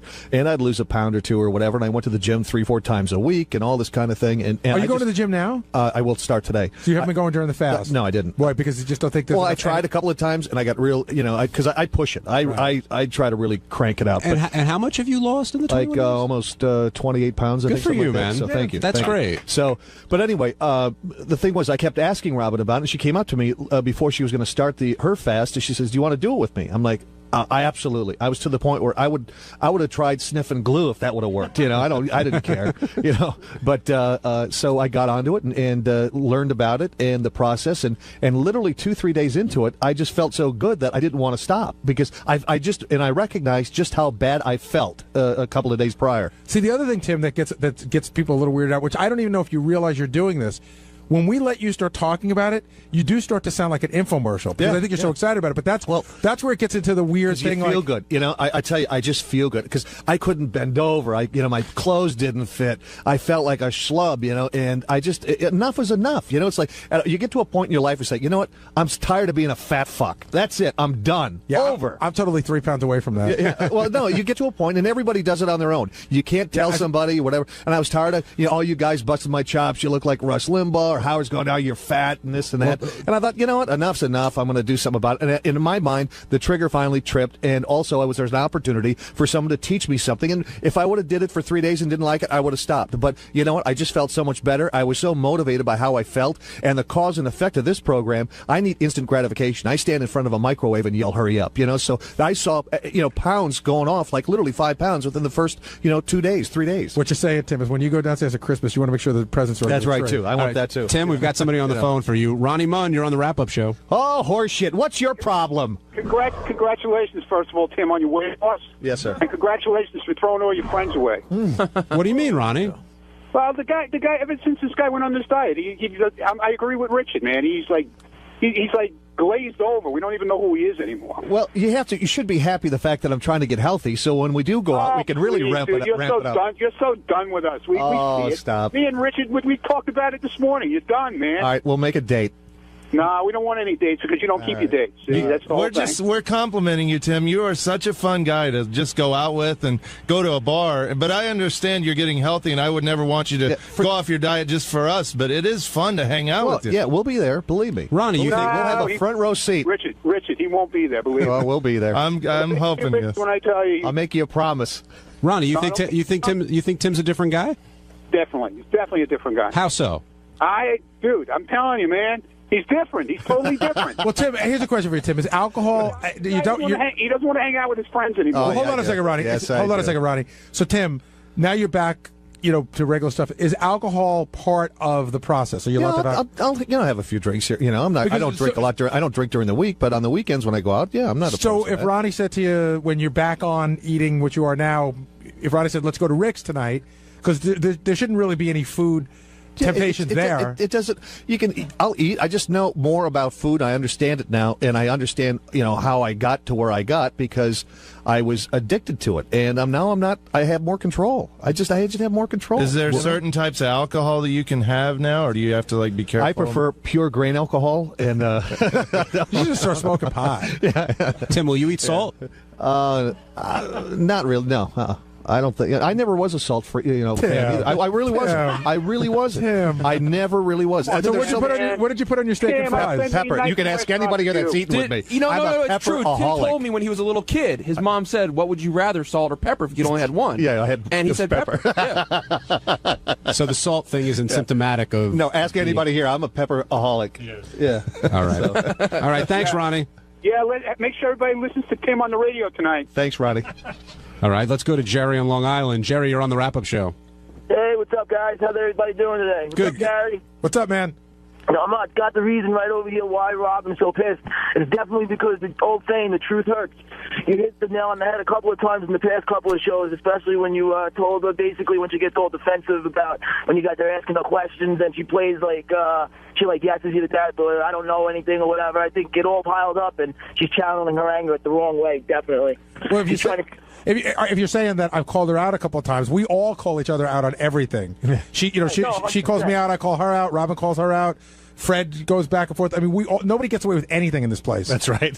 No stones unturned. I totally agree. 100%. I'm a hardcore listener. I agree. I'm just saying that there comes a time where I think she tries to play it off like it doesn't bother her, and I think certain things do bother her a little bit more so, and, she's been on the show forever, but I think she tries to play it off like nothing bothers her, but then certain things leak out. She can't hide it so much. You know what I'm saying? I think it bothers her that I goof on the diet, and I'm not doing it to hurt Robin. I'm just not a big believer in it, but Robin looks at me like I'm the one who doesn't understand, which is fine. She's got her opinion. I don't see the light, and that's fine. I mean, clearly, my weight shows I don't see the light. Well, you're a naysayer in a way. Right, but it's okay to have it. Listen, everyone's got to have naysayers, or else the world will just be too perfect. Ronnie in the Bronx, you're on the wrap-up show. Hey, what's up? Hey, Ronnie. All right, listen to me. Gary, you need to go on this diet because I get so disturbed watching Howard TV. You're so out of shape. You're repulsive. True. Instead of being against him and worrying about what he's going to eat, why don't you go on the same fucking thing? The same fast that he went on. Because I can't. Ronnie, do you think you could not eat for 21 days? Listen to me. I'm asking you a question. You're asking me to do something. I'm asking you, could you do it? If I look like that, yes. So on Tuesday's wrap-up show, me and John High talked about 𝗪𝗏 and making it rain or snow, whatever, the money and the chicks bouncing their asses, and you throw the money at the chicks with the asses, and how much I love big asses, and enjoy. Flo Rida came back in with 4 mil, and JD, what was it like seeing them again? And did you expect to be called into the studio? Because when women with large rear ends are in there, that's usually your. Was it my forte? Yes, that is your area of expertise. Oh, well, I don't know about expertise. It's a liking. Did I expect to be called in? I don't know. Not really. I'm out there. If it happens, it happens. If it doesn't, it doesn't. Were you disappointed that you weren't in there while it was snowing in the studio? No, I mean, I don't want to mess up things. So if me staying out of things doesn't mess it up, that's fine with me. Now, who do you think was having the best time when all that was going on? I actually didn't see a lot of it, but from what I heard, it sounded like Benji was having a good old time taking his own clothes off. Yeah, Benji's pants ended up off at the end of that segment. Yeah, I think they ended up off in the hallway too after. And also, I know Jason was supposed to be taking pictures, but he seemed to be tossing a lot of bills in the air. Hey, you gotta get into the action somehow. But I always look forward to Flo Rida on the schedule now, because now he's just gonna bring chicks with big asses out, shake them. Did you get to talk to him in the hallways at all afterwards? No. No? No. Didn't make a move? No. All right. No, but I might have to move into Sue's Rendezvous or something. Now, what do you think of the #1 song in the country right now? It's okay. It's not. It's a little. I can take it and leave it. Take it or leave it. Not your forte. Forte. I don't know if I have a forte music wise. No. It's just not. It's good. It's okay. It's just it's not something I would probably listen to over and over and over. Did you ever get in touch with the girl from last time? I know she was into you. You were hanging for a little while on the show. What? On the show. On the show? No, she actually wasn't into me. She wouldn't even let me touch her ass, unless it was covered or something. Well, did you try to get in touch with her? I tried to look for her, and how did you try to look for her? Through various websites and Google searches and MySpace searches and whatever else was around, and somehow I can't remember if I found her or if she found me or something. I don't know, but we did get in touch. And what happened? Nothing, just a lot of texting and stuff. She invited me to apparently she was having like 3 birthday parties at like 3 different places or something, and the one that was on like a Thursday or Friday that I could go to, I wasn't in town, so. But what are you gonna do? And that was that. I know you were a big fan of hers. We still talk a little bit. We haven't texted or anything lately. But who knows?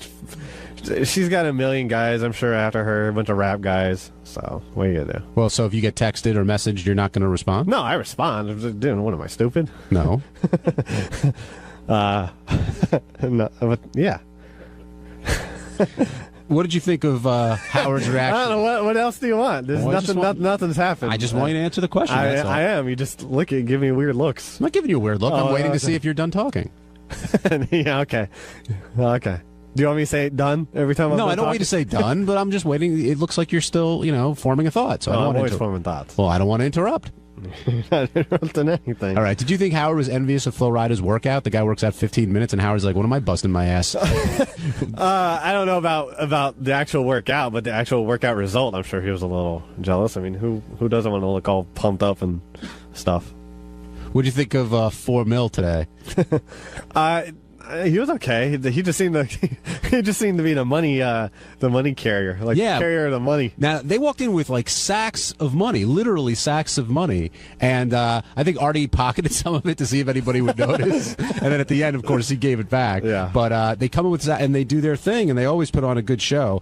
Flo Rida said also that where the money is, though, in music isn't really in the downloads and the records. It's the other stuff. It's the touring, the merchandise, and the bar mitzvah. And he said he got $100,000 to play a bar mitzvah. Well, yeah. I mean, you see these My Super Sweet 16. If your kid likes someone enough and your parents can pay, they'll have you at their party. Now let's talk about the girls that he brought along. What did you think of them? How would you best describe them?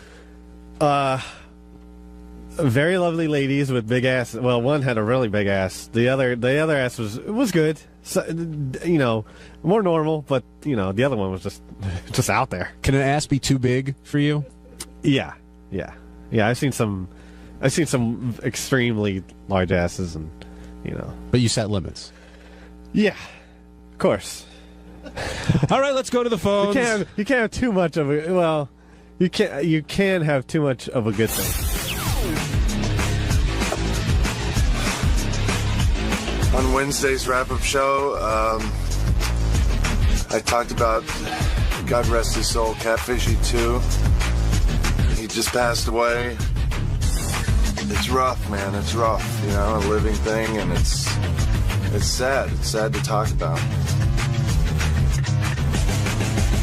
And I just, you know, God bless his soul in heaven right now. In fishy heaven is 𝗦𝗵cie𝘄, and you know, just say a prayer for him if you could. It's a sad thing, man. And I don't want to make light of this. I don't want to make a joke out of it. I just don't. So just let's not make a mockery of this. And I don't want Chris, who's filming this, to fucking laugh either. So I'd rather not do that. So here it is. Hey, can I ask Richard, can we talk about the sad thing that happened to you this morning? Oh, the family emergency? Yeah. Because Richard told me something, and I'm telling you, really, what happened? Was bordering on tears when he told me. One of our little pet catfish died this morning. We have an aquarium, like a 5-gallon aquarium, and we have 5 fish. We have 3 tetras and 2 catfishies, and yeah, one of them passed away. I'm like really freaking out and bummed out. How old was she? It was a couple months old. You become attached to them. They're like any kind of pet. I was saying to Richard, how do you become attached to a fish? I said, do you pet your fish? And Richard said he does. How do you do that? Yeah, whenever we clean their tank, you know. I mean, they're so cute. I can't help but like touch them and pet them and stuff. And we took even last night, which is why it's so sad. We were freaking out because this catfish had a little growth on his mouth, and we looked it up and saw that it's a disease that fish can get in a fish tank. So I took him out of the tank. I petted him. I told him it was going to be okay, and then I took this. There was this. You killed your catfish, man. No, I didn't. No, I did it to take this mold stuff that was on his mouth off so he could breathe, and then he was able to breathe. Did you show him the picture of the roof of your house and stuff? How often do you pet the fish? Not very often, and I'm real careful about it because I know it's probably you're not supposed to do that, but you know, maybe once a month. But we take, you wouldn't believe these. It's like $5 or $6 worth of fish total. They're about $1 a piece, but we treat them like gold. They're our babies. You know that those $5 fish, those dollar fish, they never live long. Like you're setting yourself up for disaster. No, I've had talks with people around here. Doug Goodstein had a goldfish that lived for 10 years. Wow, do you feel you're connecting with the fish and you're giving him joy when you pet him? Yeah, I like to think that, but it's probably not to them. And it's out of the water when you pet him? Yeah, well, it's only when I'm transferring them from their tank to their temporary tank to clean them. So you comfort them, you stroke them. Yeah, I tell them it's going to be okay and stuff. Did you name the fish? Yeah. What are their names? Pinky, Blue, Purple, 𝗦𝗵cie, and 𝗦𝗵cie𝘄. And did 𝗦𝗵cie or 𝗦𝗵cie𝘄 pass on? 𝗦𝗵cie𝘄 passed on today. Oh, so 𝗦𝗵cie lives on. Yeah, but the other 𝗦𝗵cie is so lonely because... Well, will there be a 𝗦𝗵cie 3? How do you know? How do you know 𝗦𝗵cie's lonely? Oh, it's crying when it's in his hand. It just swims back and forth all day. It just sits on the bottom of the tank now, and they say, you know, I become really good friends with the guy at the pet store because I ask him all questions and go in there all the time buying medicine and stuff. Oh, he sees you come and he sees dollar signs. Believe me, I'm sure he's your good friend. But he told me that these catfish they love having another catfish there, and it was the cutest thing. I would wake up at 4 in the morning and go in there, and they're like laying on top of each other. It was so sweet. So it's sad for the other catfish too, and I'm really bummed. And it's going to be hard to find another one this one cleaned the tank so good, and he was always eating and real cute, and he was kind of chubby. And you can train a new one. Have you had the burial yet? Yeah, that was I was going to ask. Are you doing anything? Are you going to just flush it, or are you going to do anything special? I didn't have time to take him out of the tank. God rest his soul this morning, but my girlfriend's saving him, and we're going to have a funeral when I get home. I mean, you guys think we're joking. Richard's really torn up about this. Yeah, I'm bummed. You know, it's sad because you become attached to things, and like you look in the tank and they recognize you, and it's sad, man. I'm like bummed. How do they recognize you? Well, basically because they just want fed, but I put my face up to the tank and they all come right up to my face. Do any of the fish, like, are any of them more shy, like kind of don't play as well as the other ones do? Purple is, yeah, Purple's kind of a loner, but the rest of them they're so cute. And my girlfriend read some article the other day online about how you can teach your goldfish to do tricks, so we're going to try and teach them to do tricks. Richard also cried when Cotton Hill, a guest star on the King of the Hill cartoon, died. Right. Yeah, I mean, it's sad, but this is a living thing, and it's so sad. Any living thing that dies is sad. And on your birthday, too. That's. I know. It was such a bummer. I went in, and he was laying upside down. You sure he wasn't playing an April Fool's joke on you? No. Like, maybe he taught himself how to, like, play dead. Well, he did a damn good job if he did, because he turned white, too, so I don't know how he could make himself do that. What do you feed the fish? Just fish food, the little flakes. And I actually had to order them special flakes off eBay because sure you did. We bought this new kind of food and it grew mold in our tank, and that's why I think this catfishy died. So I'm kind of pissed at this other kind of food. See, it's funny that catfish need special food because catfish are they're bottom dwellers. They'll eat any crap you give them. Well, that's what the guy at the pet store said. But meanwhile, this food, they were not cleaning it off the bottom of the tank, and it got mold on it. And I think that's what got the mold on this catfish and killed him. Brian and Philly, you're on the wrap-up show. Richard, Catfishy and Catfishy 2? Mm-hmm. That's their names, Dad Nabbit. Is it possible it died of embarrassment? You know, Brian, you bring up a point. Like when Richard was talking to me about Catfishy this morning, and then again now, he was very close to tears, and it reminded me like my son cried when his goldfish died when he was 3. It is like a fish. People don't usually make that kind of connection with a fish. Yeah, I know, but we really want a dog, my girlfriend and I, but we see that we don't have time to take care of one, and I'm on the road every weekend, and it's expensive with vet bills and all that, so we decided to settle on fish, and we put all of our love into these fish. Wait, I heard that your girlfriend did want to get a pet, but you said no animals in the house. Well, yeah, I mean, because we just don't have time They're not clean. We don't have time to take care of them. A goldfish can go 5 days without eating. Cat? She's allergic to cats. So, I would love a cat, but... Yeah, but you're leaving goldfish alone and not petting it and talking to it. They got each other, though. Thursday's wrap-up show was all about Sal and his debt. Now, Sal's got a plan. He's going to work with Christine. He's going to take over the finances and put them in better shape than they are right now. And none of us believe him. Watch the conversation. Here we go. Heather, you're on the wrap-up show. I just wanted to tell Sal that I just feel so bad for you. I feel so bad because I know you're in such a position and you're trying so hard. But I'm just afraid that you feel like this is your only redeeming quality is to let Christine buy all this stuff, and it's not. I'm worried about you. Thanks, but it's not fair. Also, I mean, to put it on Christine. Yeah, we both have the credit cards. We both spend. My problem was that I just got too lax with the whole thing, and I just let her take over, and I didn't stay on top of my finances, and I need to put my foot down when it comes to that, and that's what we're working on now. And it's not so much where, how can I put it? It's like I don't blame her completely for this, but the thing is that I got so much going on in my life. I'm trying to take care of my end. If you compare the cavemen back to the caveman days, they went out and they killed a woolly mammoth and the woman cooked it.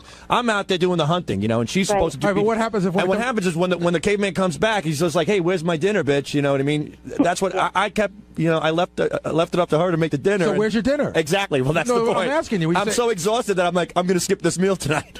I go to bed hungry, I guess. Cavemen didn't have money, so they didn't run into these issues. So, but the thing is that, I spoke to my good friend Rich, and we're getting together on a vacation day next week, in 2 weeks or whatever, and we're going to be putting everything together. We're going to be consolidating all the credit cards. We're going to try to get a good deal, and we're going to refinance at a lower rate, and that's it. The credit cards are going to be cut up that day, and then I am putting everything on Quicken on the computer, and on top of everything else that I'm doing, I'm going to be doing the bills as well. So, Sal, let me ask you a question. In the last 6 months, what are some of the large purchases that your family has made? I don't know. I can't. I really couldn't. I mean, have you had a renovation done? No, you got to know. You would have seen the result of the purchases. Right. The only thing I've seen is that Christine and I are going to Florida this week, and we have shows to do out there. And, she took about 7 or 8 different outfits out with tags on them on the bed and started trying them on. And she assured me that she bought them a long time ago. I was just like, here's a perfect example. Sal, at this time last February, a year ago, you came back from Florida and told me that story about how you had to ride the bus while your friend had the car, and about how your credit card was denied when you went to breakfast, and how embarrassing it was. Oh, and then, so you went through all that, and then what did you do after that to rectify the situation? I went to work. I just you didn't do anything. Right. What's there to do? I have enough stress in my life. I don't need one more. How much is the Florida? I mean, the gun is 5 feet away from my head. I don't need to push it 4 feet, 3 feet, 2 feet. You know what I mean? No, but sometimes I don't. Well, I sort of do in the sense. I think sometimes with Sal, it's easier for him to put blinders on. Right. Yeah, and just not acknowledge the deal, and then unfortunately it builds up to something like this. Who wants to see Christine rack up all those Motel 6 bills? I mean, he just keeps his head in. How much do you think the Florida trip will cost? Round figure, about $800. There's no way 5 people are flying to Florida. No. My children aren't. My mom and my mother-in-law are watching my children. Oh, so it's just the two of you. Just the two of us, and Richard and Kristen are going. So we got the hotel, and we're doing 2 gigs out there. So okay, it's a work. So it's not that bad. Otherwise, I wouldn't be able to afford with the children and everything else. So let's see. Yeah. So we're putting this plan together, and we're looking to refinance, and hopefully we'll get out of the hole. And I'm going, like Howard said, I'll take my dress off and do the bills. Guarantee that never happens. Nothing like the tough love program from Howard Stern. Jason, why don't you think listen, Sal's talking a big game. I guarantee 2 weeks from now there's no plan, there's no quicken outline, there's no refinancing of anything. I think he might get some advice that he'll follow a little bit, and that'll be it. I tend to agree with that a little bit. I'll put. You want to make a bet, Jason? No, because I really don't care. I'm just saying that I don't think it's gonna happen. Because the rest of the audience doesn't care about what you have to say either. Oh wow, my wife spends all my money. I'm not wiring at all. But I'm not complaining one bit. So do you think Howard went overboard this morning? That's Howard. Howard does. But no, do you think he did? I mean, Jesus, I think a little bit, put on the makeup, put on your dress. Sonny boy needs mommy. You're a little bitch. Get on top of your things. You make me sick. And get out. Hey, how did you got, I don't know. You got really pissed at Howard, and I didn't understand this. You said, you're undermining me as a father. That really bothered me. But I don't understand. How was he undermining you as a father? Well, he says, what type of father are you? You can't take care of your children. I take damn good care of my children. You could put me in a fucking tent right now in the middle of Nebraska with 16 feet of snow, and you bet your sweet ass I'll take care of my children. But he's saying, I think his basic thing is like, if you're in... don't go after me and my children. My children are everything to me. But to him, you're not being a good father if you're living in a horrible debt. Well, you know what? Like, I don't know his personal lifestyle, and he keeps things quiet that he doesn't want people to know about, and I do too. And, so not everything these days. Quiet? Yeah, can you imagine? What do I have left? But the only thing I don't know that there's a mole on Antonio's ass. That's the only thing you haven't told us. No, the thing is that my children truly are everything to me. And, no matter what my situation is personally, my children are my priority. And yes, unfortunately, financially, I'm in a little bit of a bind. But it's not something I can't get out of. By definition, he's saying living like that and putting your children at risk for their future means you're not being a good father. I know you love your kids. Right. I think inherently that's his definition. But I mean, just to target you as a father, I mean, to me, it was wrong. I know where I stand financially, but I also know where I can stand in the future if I do the right thing. I'm not down and out. I'm not a homeless person. Yeah, but I've gotten myself in a little bit of a jam because I'm doing something that I love and I'm accustomed to a different lifestyle, and I could get out of it. And my kids are taken care of. Are they? Yeah. Are college funds are started? No. That, unfortunately, is not the case, but that's what I am focusing on doing. And I've been discussing this with Christine, and we have been putting it off. That's the biggest problem, is just putting it off. And that's what we're going to finally. Sometimes you need a good kick in the balls. And I mean, to go into that end, like this is the case. Retirement for you? Because that affects your kids. Right. In other words, if you get to retirement age and you have no money, guess who's in charge of you? Your kids. Exactly. So I don't. How are you doing in that area? My whole life. Well, it's weird. My whole life, my parents lived hand to mouth, so I don't even know how we. Do you do 401k? Yeah, I have a 401k, but that's completely worthless.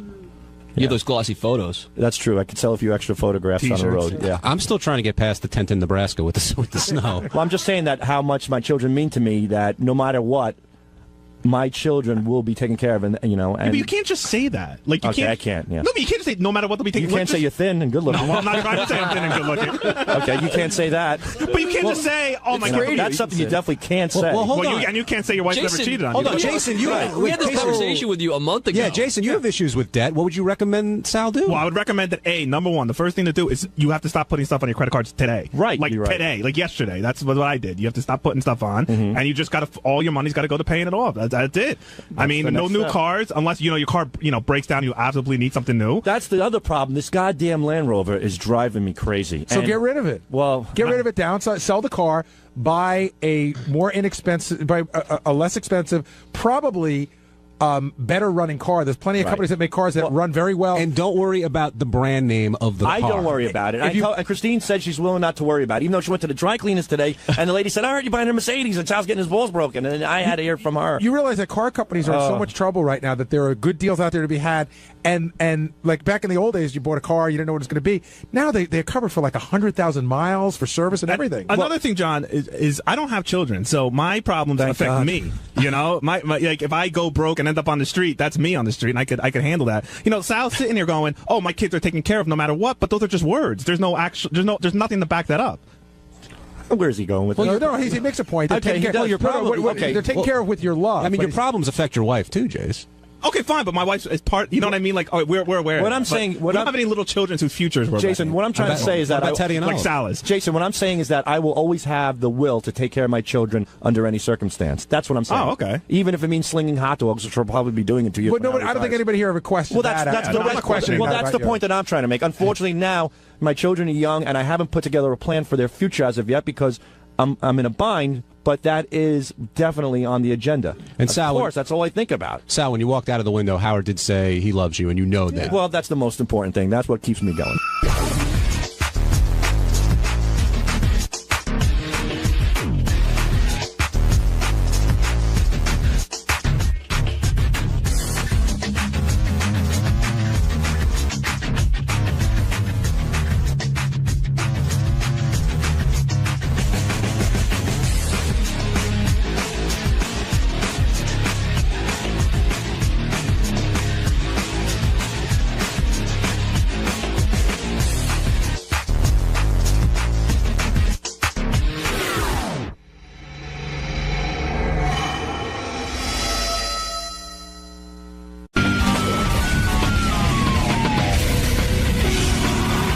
Just looking at Tim. So what was the word I got? Tim is now off the detox, or he finished his 21 days. How much weight did he lose? 26 pounds, he said. And then Gary told me you got mad at Gary for asking Tim what his first real meal is going to be. Gary's like one of those guys who's waiting to see you, go back to your drug addiction. All I said was, Tim, what's your first? Congratulations. What's your first solid meal going to be? No, that wasn't how he was saying. So he starts talking and all this double talk, and I go, leave the call crap out. It's a simple question. What's your first meal going to be? And then you got mad. I just said, why are you making such a big deal? Why are you making a big deal? Solid meal. It's no. He wants to know. Deal. He's curious. It's curious. But he doesn't know. Gary doesn't care how Tim feels. How do you know that? I know that because he wouldn't be treating him this way if he cared. But you see, this is where you go off. Gary saying to Tim, what are you going to eat for your first solid meal? It's not a bad thing. He's not treating him badly. And now you, who didn't see the whole conversation, are assuming that Gary told you the truth. Well, I just heard what you said. You said you think Gary's sabotaging him. Why are you harassing a man who's trying to regain his health? That's what I wonder. What do you mean? Why is that harassment? That's not a bad thing to do? You feel that's harassment? Yeah. Asking a guy what your first meal is going to be? Bother him about anything. He's living his life. Leave him alone. He's not bothering Gary about what he eats, and God knows somebody should. We bother Gary about what he eats all the time. As a matter of fact... No, we don't. I was watching Gadget Gary on Channel 11, which is Gary's new name. Gadget Gary? Stay right there, Tim. I'm not done with you. Gadget Gary. I got so much to talk about today. Gadget Gary. Like, how did that whole thing get started, Gadget Gary? I don't know. He's on Channel 11. I think he's trying. Is it a regular thing? I think this is Gary's attempt, in case I leave radio, to sort of come up with a branching out thing. He's good at it. Good. I mean, he loves new gadgets. That's for sure his, major passion. Gary can't come in now because he's dealing with Ozzy and Sharon, I guess, who just showed up. But so he's getting them together. But I'll remind me when we get back to talk about Gadget Gary. All right.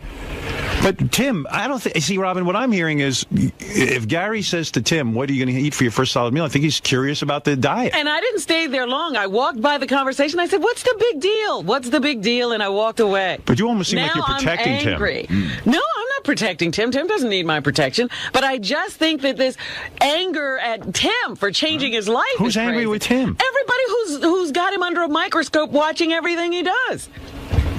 So you guys have to realize Gary, you're the obsessed ones. Robin, you're way out of line on this. This is crazy. This is crazy. Right. I mean, I'm a 34. Listen, the whole group here, we didn't think we didn't think Tim would make it a day, and Tim made it 21 days, and that's great. He lost a lot of weight. How much weight did you lose? About probably almost 30 pounds. And I said if I didn't eat for 21 days, I'd lose 30 pounds. No, I've been eating like crazy. I've been eating like crazy. I'd probably die. Yeah, no. But okay. So it's a big deal. 30 pounds is amazing. So. It's a big deal that Tim made it through this whole thing. So Right. now, today's the first day he's allowed to have a solid meal, and we were just curious what it was going to be. Yeah, but why? Because he's curious. Anytime a guy loses take weight. yourself out of this and be normal. I mean, you're normal. but you're so attached to it that you can't see it. I'm not, you know, again, he doesn't understand. He's obsessed with food, and we aren't. You are obsessed The with whole food. world's fucking crazy except for you and Tim and Dr. Ron. I'm when Gary asked me that, I was. But the people who go on this extreme form of diet are obsessed with food. Everyone's obsessed with food. No, we're not. Sure you are. No, Tim can talk. Food is fuel. I have no idea what it's going to. I have no clue. I'm not that like when he asked me that, I was kind of stunned because I really haven't thought about it. I really haven't. So you don't know what your first. You haven't consulted with Dr. Ronnie and Robin about what your first meal is going to be? I'll probably have maybe some. Don't you have to get educated and find out what you can eat? No, it's like a salad or something like that. I'm not craving anything. What if you wanted a burger? I'm not into that. I'm really not. I'm just not. I'm not. So craving you have anything. thought about what you're going to eat then? No, I haven't. I really haven't. If I knew, I would say, you know what, I'm going to have a today. steak. You're changing your diet to make it different from the last 30 days, and you haven't thought what you're going to eat. No, and you haven't asked Dr. Ronnie what you should eat. Like salad and vegetables, that kind of thing. Yeah, But they've given you guidelines, haven't they? Yeah, right. Exactly. They've told me like vegetables, you start to incorporate into it, and a piece of fish or something. Or Are you scared to start eating? No, not at all. Not You're at all. not worried about it? No, I have more control over food now than I did before. Much more control. Where I would walk, like the other day, I had lunch with Lisa Lampanelli, and we're downstairs at Del Frisco's, and she orders a steak and potato and salad and so forth. And I sat there with my green drink and didn't even think about. You know, in the past, I would dive into it and probably scarf down the tablecloth. Right, you didn't stop and think about what you were putting in. Exactly. Right. Yeah. So do you think that that's an insulting question that Gary asked? No, not you? at all. Not at all. I Not didn't at all. say he was insulting, but it's No, just like, it leave the stunned man me. alone. Why are you worried about what he's going to put in his stomach? It's something I never even thought about. Do I ask you every day what you're going to eat? No, but when somebody's just lost 30 pounds and they're having their first solid meal, you say that's a showing interest. That's saying, hey, gee, what do you do next? Where do you go from here? I think he was more stunned. I think he was more. I'm interested. Gary was more stunned at the fact that I didn't know. Maybe I don't know. I haven't thought about it. Today's and that was the thing. You're saying I got angry. Gary was like, "Come on, drop the bullshit. No. Tell me what you're gonna eat." Right, but no, because Tim started going to this whole like double speak, and I'm like, I it's didn't a simple know. question. But I am. Wait a I am second, shocked Tim. You that he do said know. no. You've consulted with Dr. Ronnie what the parameters are. It'll be vegetables or it'll be some kind of. I don't know. I don't know. I just have no. It's not one of my priorities right now. I've got my program that I do, and I'm but you into have it. an idea of what you can and can't eat. Exactly right. Yeah, I know what That's I can what and Gary's can't. asking Okay, you. that's what. If that's the question, yes, I know what I can and can't eat. But what am I going to eat? I don't know. No, Gary was wondering about what the coming off the rehab meal was going to be like. Right. Are you going to go out and have your favorite steak? I didn't say that. No, wanted. I did not say that. And somebody came over and said, "Are you going to Del Frisco's?" And Tim laughed. I genuinely want to know what the next thing is you can eat. You can eat anything you want, basically. Well, you can't eat anything you want because can you have a steak and fries? Sure, if you want, if that's what you want to do. But I don't want that. Oh, he's asking within the parameters of your new diet. No. What are you going to eat this afternoon? You eat healthy. You eat organic. What does healthy fruits, mean? He doesn't fruits, organic vegetables. You eat fish or chicken. You eat. Where do you go for that? Where do you get your lunch? Anywhere. I can go anywhere basically and order that. Steamed vegetables. I can get. I can order it in from downstairs. I can. You're going to eat steamed vegetables for lunch today? Maybe. I don't know. What kind of vegetables do you think you like? What do you like? Let's You're going to get a little broccoli on there? A little broccoli, a little lettuce. Do you dip it in anything or you just eat it straight? Put a little olive oil on it. Yeah. You know. Robin, you agree with olive oil? This is Tim's life. It's not mine. But let me tell you something. Now I have control over food, where before food controlled me. So, and that's the way you saw what I was. I was like a pig. So I couldn't do it anymore. Enough is enough. I mean, you still got weight to lose, pal. Absolutely. I got about another 50 pounds to go. Yeah, but you look good. Yeah, thank you. All right, congratulations. Thank you. Tim, I think and I'm not going to ask you what you're going to eat. Okay, I got to go back to work. Yeah, I don't want to know. And I want to be the first. I want to be the first to admit I'm controlled by food. I mean, I don't know why that's such a. I like to eat. I don't know why that's so insane. By the way, your weight's out of control. I was watching you on Gadget it's not Gary. insane, Gary. It's not insane at all. By the way, Tim is starting a new 21-day detox in a few weeks. Is that true? Yeah, next on probably Friday or Saturday. Next Friday? This coming Friday. You're starting again? Yeah. I mean, that's round two? Yeah. Wow. What are you going to be, Arnold Schwarzenegger, huh? Yeah, I'm going to get in shape. Good for you. Hey, listen, congratulations. You feel good. Why do you want to feel bad? Right. No, You know, 30 pounds is seriously, I accomplished. work. You work during the day, and guys get wrapped up in this lifestyle like I did. I admire you sticking with this. Something's in your mind, all of a sudden snaps, and you do it. And I didn't think you had the ability to do this. I do. When you find something that works, this was the only thing that I ever tried that worked, and I've tried it everything. Believe me. Really? Yeah, absolutely. All Over the right, last well, year or so, absolutely. We will listen to more tonight on your big special with Robin and Dr. Ronnie on Howard 101. Please call in, Gary. I'll be eating. Can I ask? I just want to answer. Let me tell you something. All the emails that I've got, I got so many emails over the course of the last 3 weeks from people that listen to the show that, all of a sudden come out and they say, you know what, I'm in the same situation that you're in. I couldn't believe it. The response that I got, like on Facebook and emails to, here at Sirius and so forth, that people want to know about it. Right. I smell a Tim Sabian book. No, you never tried if eating, I can help somebody, absolutely. You never tried eating less, just smaller I tried portions, it all. and it wouldn't work for you? Because food controlled me. I had such an urge to eat. The more I'd eat, the more I wanted. And it just kept snowballing like that. And that's why I picked up so much weight. I work a lot. I ate inconsistently. Now I eat every 2 hours. I can carry the program around in my top pocket. It's easy. It's simple. And I feel good. What more can I say? All right. And you can't argue with success. You look great, actually, and I'm envious of how you look. But are you okay? Like, you seem like you're in a daze or something. Yeah, you're not joking, right? No, I'm not joking because I'm actually serious. Because you are you're one of the most gregarious guys I've ever met. Like you come and you go, "Hey, what's up?" He tackles you all the time, and now you look like you're sort of going to faint or something. No, I'm you're more. all right, I think right? I'm more focused. I'm. Good, all right. No, you seem like there's just a sap of. You seem like the shell of a former self or something. Well, by the way, Steak is on the phone from Del Frisco. Steak. Steak. Tim, I miss you. Artie, you weigh 300, right? When I went to Hippocrates and did my Tim little thing down there, I weighed 288 going in. When I left, I weighed 278. And what do you think? You think you've maintained that? No, I'm probably about 285 now. Yeah. I'm probably about back. Yeah, because when I went down there, they did an official weigh-in, and I was 288. And so I you lost were 300. I probably lost. Yeah, but I was before then. But I probably had lived a little bit better going up to that. And then I lost about 10 pounds down there. So I'm probably back around 285. Want to ruin your day and weigh in? Huh? Want to ruin your day and weigh in? I don't care. Go weigh yourself. See what you weigh. You too, Gary. I want to see what you weigh. I think Gary's almost up to you. I'm telling you, Artie. Are you? You're thinking, no, they're no way the same. You're saying Artie wants to get down to where Gary... Oh, it's not working. Oh, wait. Okay, now it is. You weigh 225. 225, though. He's a short guy. Who's taller, you or Artie? Artie, I think Artie's tall. How tall are you, Artie? Taller. Maybe a half an inch taller. How tall are you? It depends. 5'9", 5'10". I don't know. Yeah, 5'9". I'm like 5'8.5". All right, go ahead. Let me see what you're up to. Ooh. Yeah, you put on a few. 297. 297. He fell off the wagon a little on the food, but he's straight otherwise, right? Yeah. Maybe because you're sober, you're... The last week I've been eating, but... Well, yeah, we saw a little bit of an eating jag going on there the last couple of weeks. Remember that one day he was loading in like... Sometimes watching Artie eat gets distracting during the show, and I lose my train of thought. I ate a lot this weekend, too. But... Wow. 297, you went back up.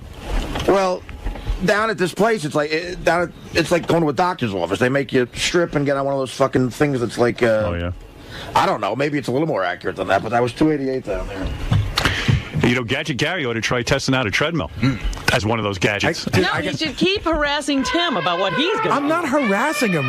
You don't think after him the whole Robin, time. It's conversation, It'll Robin. never work, Tim. I didn't say that. You must be suffering. See, Robin hears other people saying that because there's a lot of people out there that do that. That say, "Oh, you must be dying to go down to Del Frisco's and all that stuff." Waving cupcakes in his face. I would never do that.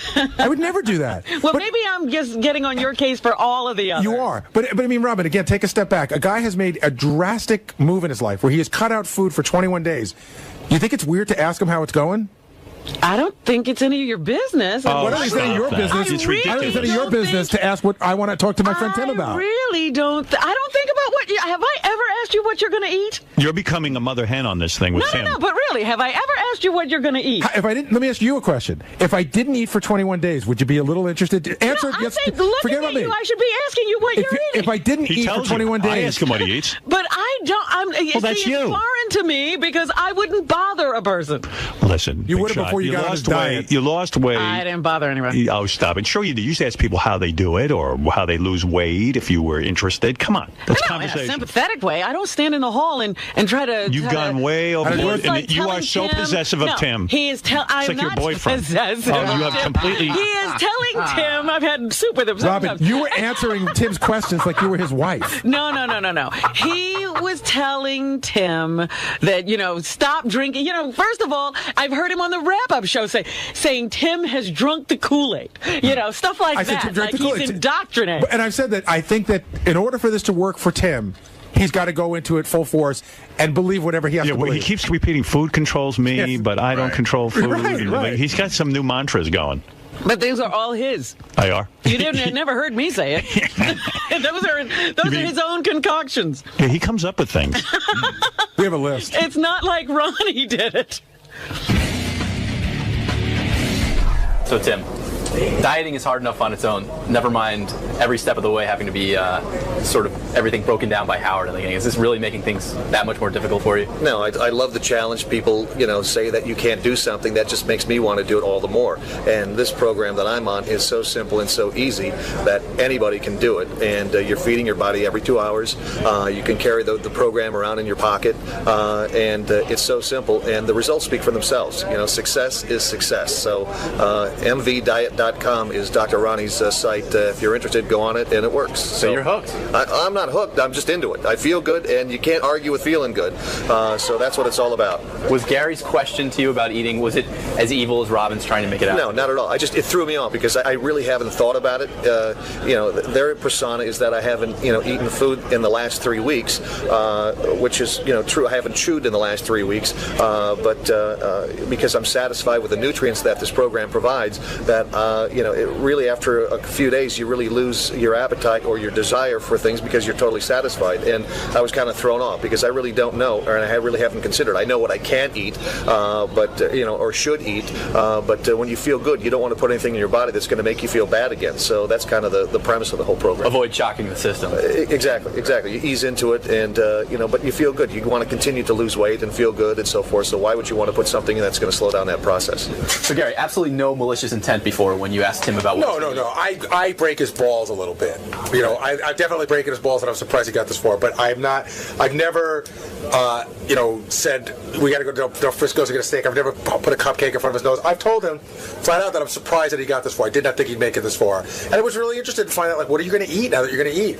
So why do you think Robin becomes so defensive over this program? And so because I think that if Tim fails, it makes the program look bad, and Robin's a big supporter of the program. And I think Robin also wants to see Tim succeed. But she clearly she really believes in the program, and she wants to see people succeed on it.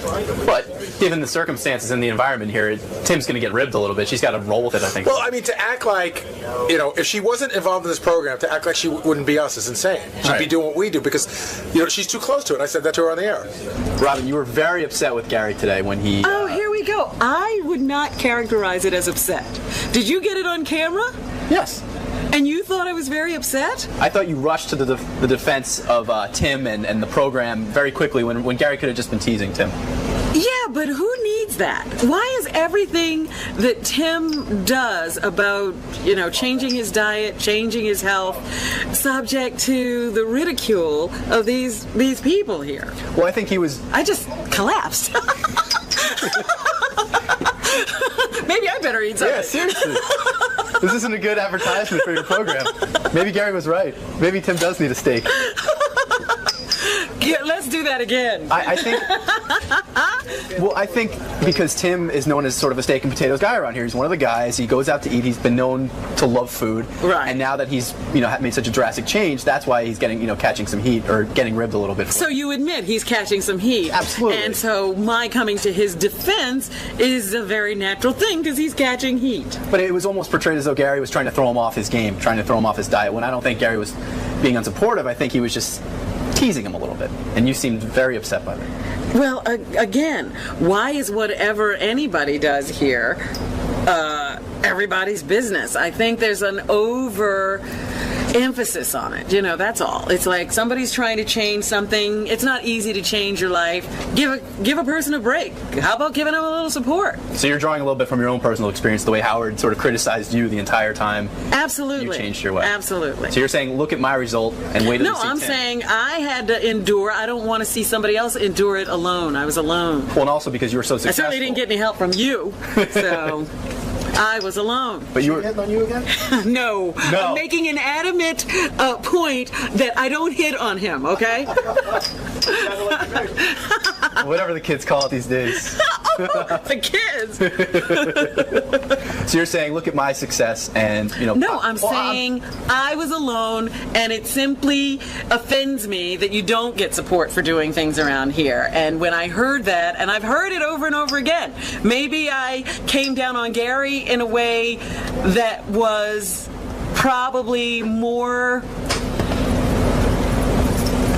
for someone else around here who, because I see this all the time. Every time I walk through the halls and Tim is here, people are getting on his case. So Gary bore the brunt is what you're saying? Yeah, for everybody, because everybody's doing it. But you think Tim's on the right path? He's gonna do this. He's gonna lose the next 50. I think that Tim should run his own life. Gary's a good guy. Beth and I were watching him on TV, and I go, Gary's a really good producer. Beth goes, Gary's such a great guy. Don't you always feel like when Gary's around, everything will be okay? So I was like, wow, Gary's really getting some props. That's nice. Yeah. I do love Gary, but then he was on. Then they interviewed him on CW11 some more. Like, he was the whole show, and they were asking Gary, like, what he's going to do if I leave. Oh, really? Can I come in and what the weird part was for me? And I said to Beth, I go, there's my nightmare. I mean, Gary's got wife and kids. And if I leave, who the fuck is going to hire him? Channel 11. Now he's scrambling around trying to be Gadget Gary, so that just in case I leave. That's not true. And I got all sad. I can't leave because of you. But no, leave if you want to. Because listen, I'm almost 50 years old. How long are you going to be responsible for me? I don't know, but you shouldn't feel responsible. Because Gary goes, I don't know. Maybe I'll go into television. Maybe I'll be executive producer of the Channel 11 News. And I'm going to myself, oh no. Gary doesn't have any news background. He doesn't have any television background. Show. They're not going to hire you. I'm doomed. I got to worry about you the rest of my life. So supportive. You know what the weird part of that was? That was for me. He's a great producer, ladies and gentlemen. If you're listening, he really is. He's amazing. It's like you're trying to give a daughter away for marriage. I know. He's a terrific producer. A lot of fun. Does he come with a dowry? He's very in control. I feel weird, like, because I wanted to talk to Artie about this morning. If I get you a job somewhere, then I can leave, right? You can leave no matter what. Yeah. Because there's a whole group of behind me. Is Will and Jason who just got married, and Scott DePace with a wife and kids, and John Hahn with a wife and kids. No, and that's the other two names I always pull out. What? Will and Jason. The hell are they gonna do? They're gonna come with me. Yeah, where? We don't know yet. No, I know where we're going. I'm going to produce the Robin Quivers show. We got a whole plan. We're all going. Robin's getting a TV show. I'll produce it. Those guys will come. Well, now we got a plan. Will and Jason have experience, helping produce this show. I mean, they could produce television. Well, you're acting like Gary doesn't have that experience. No, I'm not acting. I'm saying Gary as well, of course, but so do Will and Jason on some level. Let me get to the point. If anyone out there will hire Gary, we'll throw Jason in for free. A package deal. But don't you think that it almost? I know that you're worried about everybody, but don't you think it makes Will and Jason feel bad that if you leave, they can't find work? As if they no, I don't think they feel bad. I think it's going to make them feel real bad if I leave and they can't find work. But I think that they're very qualified to go and be segment producers on shows, on really big shows. But let me ask you, where are the first 5 shows you think you could be producing? Me or them? You. I think they have a better shot at getting a job than I do. Why? Because they don't ask for as much, and they're qualified in a very special area. Like Will is a researcher and a segment producer, and he could do that on almost any show. He's that good. He could absolutely do. You don't deal with these guys anymore, and I can't wait, hopefully, to get to that level. But when I do Conan and Letterman, these guys who are my segment producers, Will could do that. Yeah, but most of those guys are comedy writers. Not all of them. Also, no, and different kinds of shows. They don't necessarily have to have a comedy background. Right. The guy at Letterman. You're making me feel better. And Jason, who doesn't produce as many segments, does it a lot too. And again, he's involved and he's really smart. And I think that especially Will, because he does that specifically, could get a job tomorrow at any number of places. Jerry Springer? No, I mean like anywhere from Oprah? Jon Stewart to a Tonight Show or a Letterman. I know what you're saying, though. The segment producer, he doesn't have to be a writer per se, but he's got to have an understanding of comedy because he's telling what you said to Dave or whatever. And Will certainly has that. I mean, Will's knows comedy. I think. Was Frank Gannon a comedy writer? Or he was a speechwriter. But he was your segment He was a writer, though. For Nixon. What kind of writer? He was working for Nixon. Right, so he wrote speeches, but how did that translate to what he could bring I for don't Dave? know. He just had a good Write me a understanding. snappy line, Frank. I just think he had a good understanding of how to talk to somebody and translate that to Dave and turn I it don't into know. questions. I just I hope you're right. You're making me feel better. That's good. All right. Everybody's all set. But then. again, the question is... Sounds like these doors will be opening up for everyone. When will you tell us? I don't know. Well, I mean, seriously. I don't know myself what I want to do. But I mean, do you think, when you say you'll give us notice, do you think like a week is good? I'll give you my notice now. Just if you find a job, fine, and then if I stay here, then I'll get the last person you told that to went to the Tonight Show. You think about it. I hope everyone ends up at the Tonight Show. But I mean, really, what do you think is an adequate amount of time to tell a staff? 2 weeks. Is that enough time for you? All right, 3 weeks you want?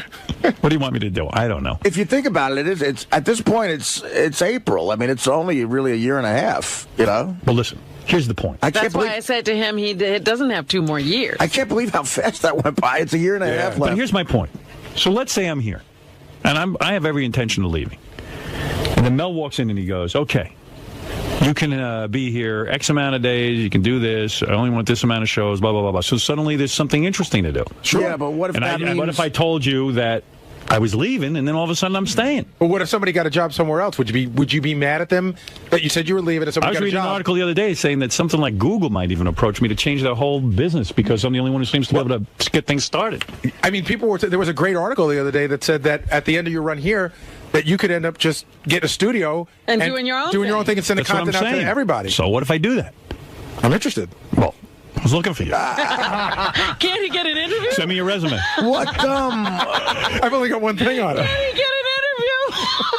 I'll hire that Techno Beaver guy, though. He's around. I'm starting to think about that. Name's not so bad. You want to know something? Not only is Techno Beaver good, but you got to wear the costume. Nothing over your face, just like the big fur. I got to say, I can't be the guy on TV like the weatherman. I can't wear antlers. I mean, I do it here for you, but I'm not going to go on the news in a fucking beaver costume. Oh, my God. It would be the biggest thing. First of all, kids would love you. Now syndicate that. You want to know something? Fred, I'm being dead serious. I know. Gary, I'm telling you. I'm with you. If you wore the like you just showed up at a beaver thing, and you're the beaver gadget guy. Techno Beaver. I mean, it'd be amazing. Right, and you give it 4 slaps to the tail instead of 4 stars. I mean, I'll tell you what, you'd probably get on NBC. Fuck Channel 11. Well, see, here's what's going on. The problem in this whole thing with with being like a gadget person is for years it was just a guy who worked in a magazine or whatever. Now everybody figured out get a hot chick. Yeah, well, so it's like now there's like smoking hot chicks. So what are you going to do? Hot chicks are a dime a dozen. Techno Beaver is only one. That's why you got to be Techno Beaver. There's a chick from CNET who's on CBS Early Show. She's gorgeous. Really cute chick. So Techno Beaver's looking better and better.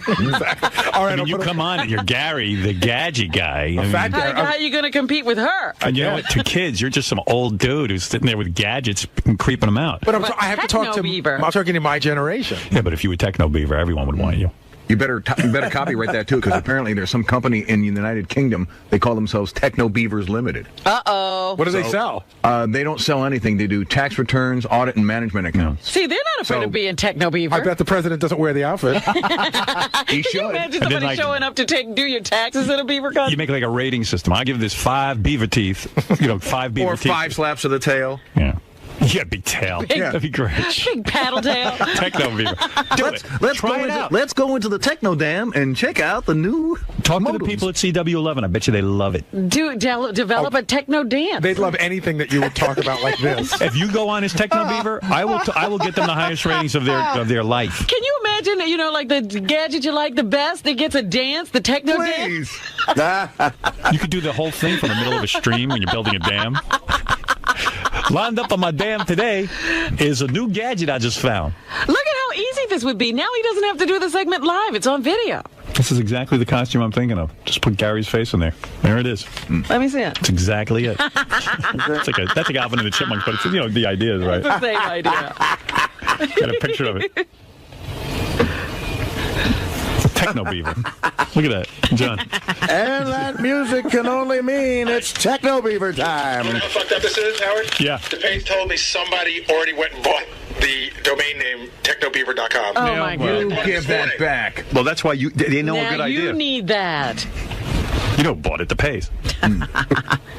Be funny too if like Gary built a gadget out of he built like a dam out of gadgets that he doesn't like. Like that goes into my dam. Yeah. Because it's not good, so I can kick the water away. This gadget goes to the bottom of the river because it's a piece of doo-doo.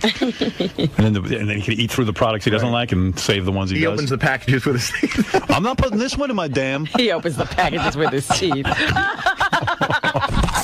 Oh, that's too much. So Gary, 𝗏𝗏𝗿𝗱 aside, where do you see yourself in what industry and what capacity if you had to predict right now? I see myself producing a show. I see myself working in television. I've met with a lot of people who work in the industry who seem to think that there's a place for me. Howard obviously not being one of them. He thinks you have no TV experience and I'm not a comedy writer, that I can't get a job. But I think I could get a job. But having said that, it's scary to think about having to go out and look for work. I haven't looked for work in 25 years. By the time it's done, I will not have looked for work in 27 years. So that's rough. But in turn, those 27 years could give you make you invaluable. Listen, I think I have great experience. I bring a lot to the game, but you'll never know what it is. I'll never know what my value is, so I have to go out and test it. It's easy for people to say to me, yeah, I don't think you'll have any trouble getting a job. Yeah, you'll have no trouble getting a job. But then I'm the one who has to go out and get a job. So I think about it all the time. Now, Howard also mentioned he's worried about guys like Jason and Will, behind the scenes guys like that. And you sort of alluded to the fact you'd like to take them with you. Listen, I told them that a bunch of times. I mean, I wish if I could take the core of that crew with me to a show, but of course I have nowhere to go yet. But if I went somewhere and I were running my own show, I would clearly think of those guys first because I know what they can do, and I think that they're undervalued. So you'd come back to the island and get them. If I could, sure. Right. Yeah, I have a great comfort zone with those guys, but like I said, I think Will's as good as any segment producer that's around right now. When this show is all said and done, yes. Can your job right now translate, as already seem to think? Can you become a segment producer, a researcher in a different format? I plan to become a starter at a golf course. I know that job usually goes to 85-year-old men, but I'm starting a new generation of starters. No, don't be such a smartass. I want to know what your plans are after this. I think I could I think I could get a job as a segment producer on a show, either a talk show or probably a talk show or like a tabloidy show. Where will you target, and how long will you wait for Howard to decide? Well, I know firsthand that _J.P. Jerry Springer, and the great Steve Wilkos just moved their shows to Connecticut. So those are 3 opportunities. The great, what's his name? What's that guy that was on Saturday Night Live? Jimmy Fallon, who I've always thought is hilarious. Just started a show here in Manhattan, and I love the guy. I've been a fan for years, so it'd be great to maybe head over there. So was Letterman. I'm sure everyone there has been a million years over over there. Jon Stewart. I'm not going to LA, I can promise you that. For less than. And she probably said to the reporter, But a lot of these shows have established staff members and positions. How do you plan? Well, I'll kill their staff members and then I'll fucking get in. All right, Dick. Why you got to bring that up? And she went on. Maybe one of them will get pregnant or some shit, or raped, and not want to go to work. Oh, gross. Making it seem gross. Saying, yeah, I'm his mother just as much as his mother. Yeah, I don't know. I'll figure something out. Otherwise, just have the old lady support me. Some of the fine print. Mr. Kaplan. Yes, sir. You were mentioned in Howard's, let's call it worry report. He was worried about you and Will. Yeah. What do you see yourself doing? Are you worried? I'm very worried. I think about it all the time. I've been spoiled. I got this job right out of college. It's one of the best jobs on the planet to have. And I haven't really been put in a position to go out and look for a job since my first job at Roy Rogers in high school. So it scares me. I think about it all the time. And it's kind of, you don't want to make too many plans because our contract's up in a year and a half. It's like, you don't want to make any plans that extend past a year and a half because you don't know what my deal's going to be. Well, how long do you wait till for him to make the decision? I think go proactively and try to get something going before that. I think starting in January 2010, the last full year of the contract, is when I'm going to start looking at things seriously in terms of figuring out what I want to do and how I'm going to do it. I'm going to go under the assumption that Howard is not coming back unless I hear otherwise, because you don't want to be caught with your pants down. And hopefully once somebody, my goal here is that somebody else goes on to do something good and I can just latch on. But you want to stay in this industry, in entertainment, radio, television, something like that. Yeah, I don't want to get a real job. I love radio, I love television, I love producing. I'm hoping John Hein comes up with another brilliant $1 million website idea and he'll hire me to, get him coffee or something. I maybe Gary will get a good job someplace, or I hold out hope for DePace, but he's really the one that's screwed after all this. It's very hard to find a TV show where nobody moves ever to direct, but it's scary. I don't know, Greg. I don't know. We all don't come from Chatham, okay, with a golden fucking spoon in our mouths. A lot of us have to go out and scrape. I can't wait to just eat from that golden spoon. Richard, if someone were to be writing the book of Richard 𝗪𝗧, your biography, and we've gotten up to the point of the Howard Stern years, what comes in the next chapter? In the next chapter? Yes. First off, it'd have to be a book that you could read at the 4th grade level, because I'm pretty dumb, so I'd be able to read my own biography. It'd have to be written for dummies like me. A lot of pictures. Lots of pictures, yeah. It'd be like See Pug Run. It'd like See Richard Prank. Richard makes pranks. Richard prank calls. That would be my biography. I'd like to make it simple so everybody can read it. But the next chapter, who knows? If you'd asked me this 5 years ago, I would have never thought my next chapter would be licking Sal Governelli's balls and getting my nuts shocked and showing my butthole to millions of people on TV. So you never can tell. I don't like to make predictions. I just kind of go with the flow, like the dude from Big Lebowski. Whenever life deals you a bad hand, just do like the dude and just say, fuck it. Fuck it. That's what I'm thinking for my future. Fuck it.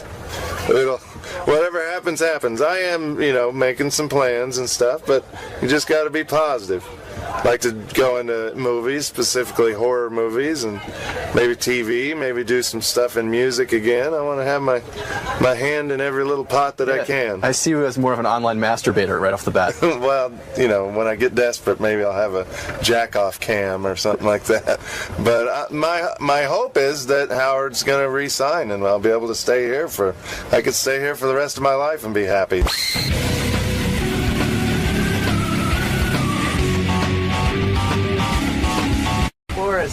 Good morning.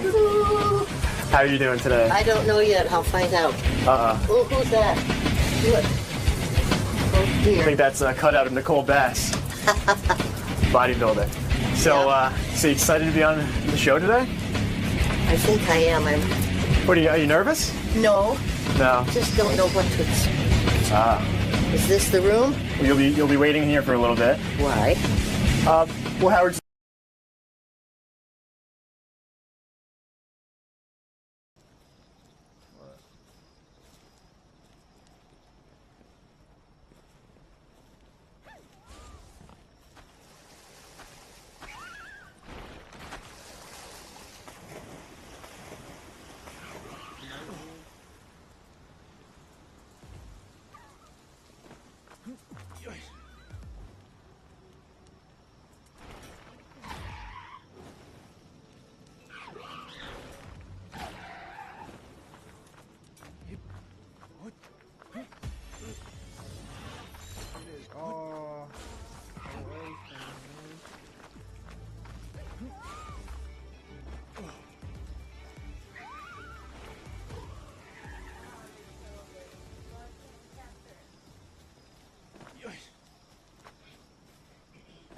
got a rocky egg.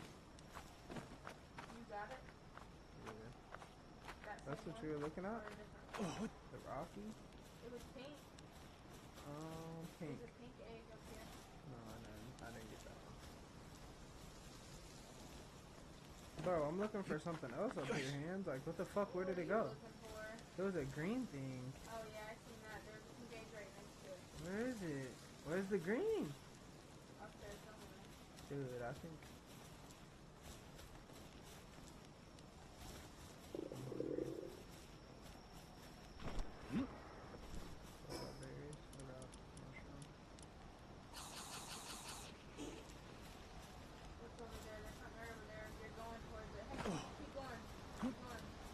What, straight? Left? Yeah. So keep going that way. Keep going up. All the way down.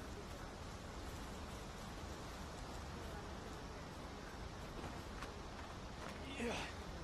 Oh, I see the green thing. I see the green here. Ah! Where are you at? Oh, I see you.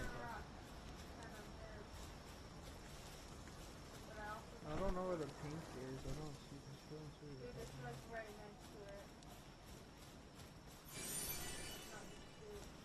Don't do. What? You see it anywhere?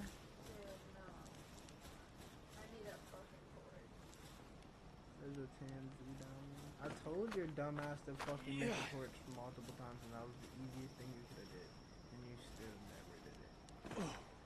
Alright, where were we walking? This way, right? Wait, where are we? Yeah, this way. Come here. You with me? Yeah, here's the drink thing. Alright, you gotta jump right here. I don't see anything over there. What color was your egg? It was like rock. It was a rock color. It was a rocky egg. There's no way. Yeah, there's okay here. Oh, we'll find them. We'll find them. Well, we're on They'll respawn eggs. I think they respawn eggs. Instead of two pops. They do like I can't see shit. Yeah, that's why. Come on. You gotta stay by me. Come over here.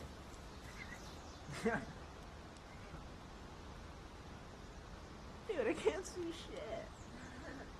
Stay by the light. See nothing. You gotta make the jump. Okay, yes.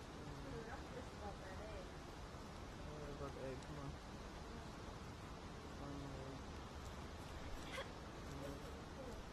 What's wrong with the gun? You already got. It could have been a fucking cat though. Climb up this. What? Yeah. Alright, we're gonna jump down right here and go into this tower. Whatever the fuck this thing is. Alright. Oh shit. There's fire things right here. Yeah, there's fire guys. They're running away from me. We're at the rainy syndicate.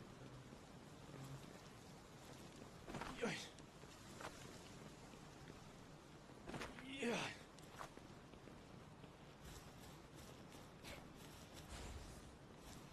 Battle boss. You want to fight the boss? Not yet. Hang on. Okay. Who the fuck would I use to fight the boss? Pangy. Haha, my nigga Pangy. You'll never fail me. Hands, what's going on over there? The syndicate thugs. There's thugs behind you, Hands. Capture it, capture it, capture it. I don't want to capture it. Oh. There's thugs right here. There's thugs. Oh, we can save this pink thing. What the fuck is this thing? Oh, I want it. You can have it. Oh, get the... Hey, attack. Attack. Oh, Pangy. Shank his ass. Oh, nigga, they came with a Glock. Tank it. Get the fuck out of the fire, nigga.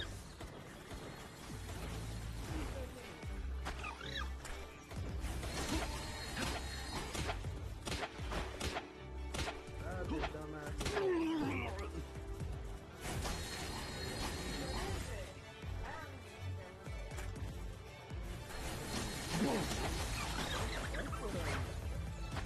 Dude, hand show me. I'll control like how. If you don't save it, I will.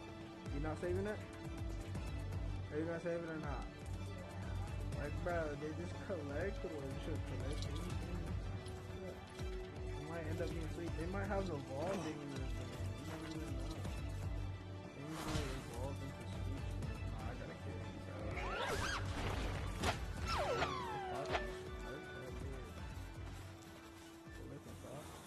There's another fox. Oh wait, you wanna do the boss? I might not. Oh yeah, I need the fox. Oh man, there's one right there. I choose you. This fight's so far away.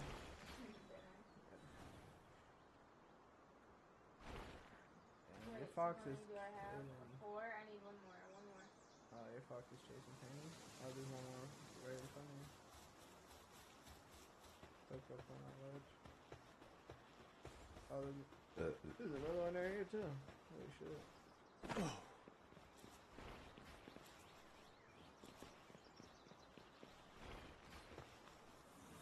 Oh yeah, I love her. Alright. Come on.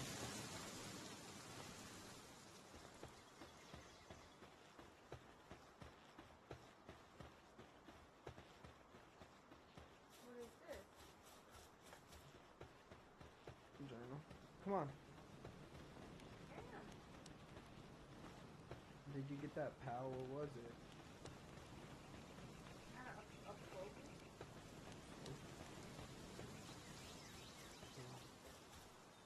And they might be good workers too. What? It was a level 10 and you were about to let me slide that? See, come on, bro. You gotta lock in. Don't be a bitch. Don't be bitchy. You wanna rock out? We got a time limit. We gotta beat it in 10 minutes. Alright. You ready? I guess so. Alright. Hold to begin, boss battle. All members participate. Are you up here? Alright, hands. Let's go. Oh, I'll say it just said my name. I'm like, nigga, what? Oh shit. What the fuck is this? Oh, we're going into a cutscene. Who is that bitch? Yeah, dude, right there. What's that? Damn, this is sweet. I didn't know they had okay. What the fuck is that? I'm gonna take your thing. How you can get on yours? That's not charisma. It got lightning. Who can beat lightning? Throw some at him. Water. Stay away. Stay away.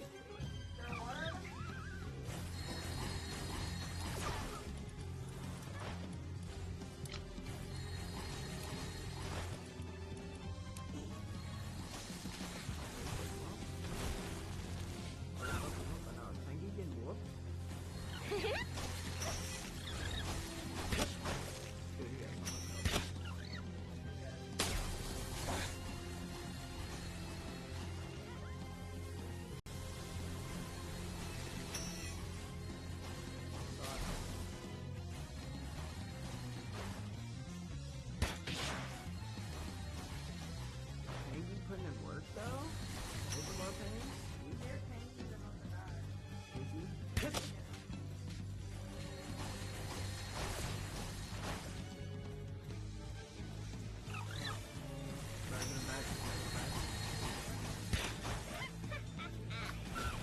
Yeah. You just gotta keep going out, fucking guy. Oh yeah. The wind. The wind's fucking him up.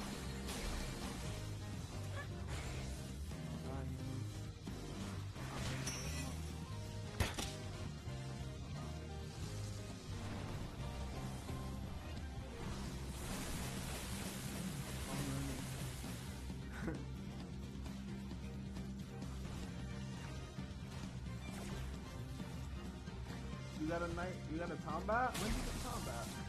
Okay.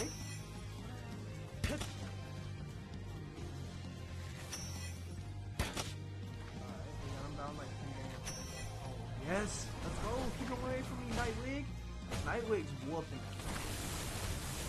Oh my god, he's a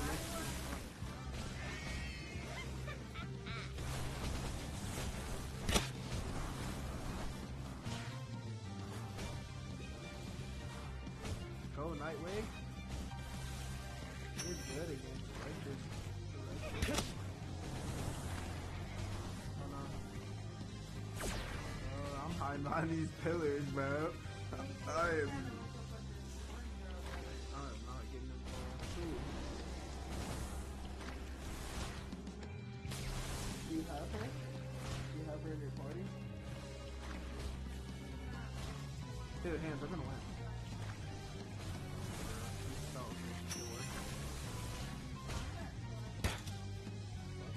You might still be able to work in this video.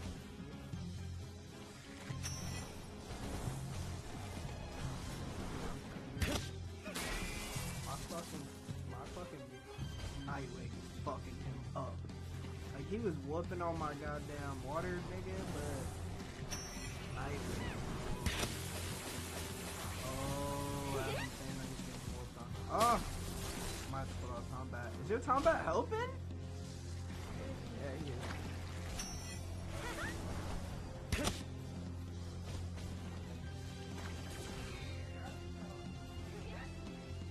Combat.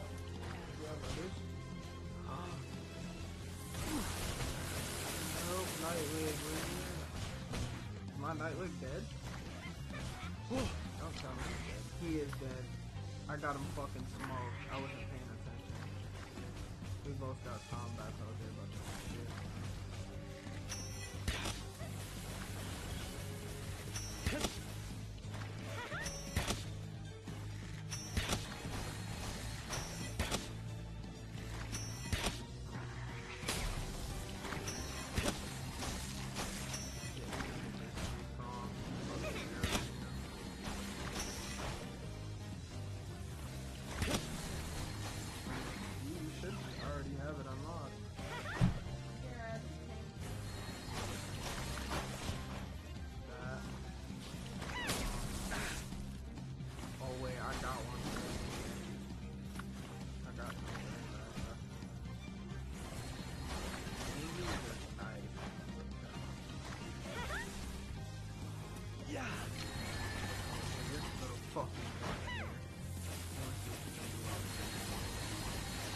Haggity, 200, back to back, Haggity. Haggity, he's cracking, Haggity. I'm high on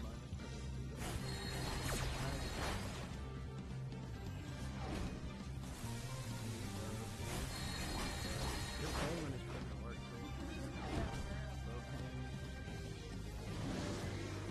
I told you you got this. We got good enough guys, bro. We've been farming them.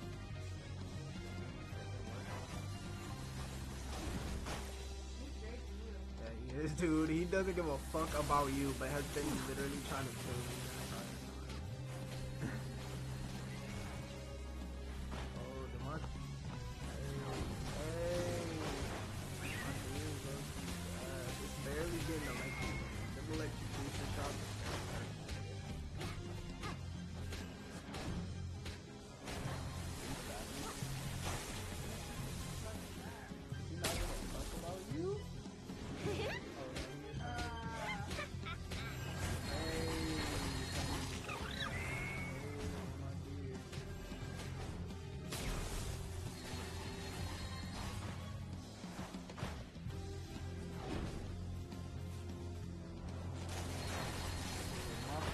If I still had that bird, boy, if I had Nightwig, boy,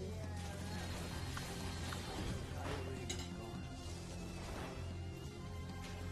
That was definitely like much within his like weakness, because I think they still have weaknesses. Like if I fight a water one with the fire, the water is, you know.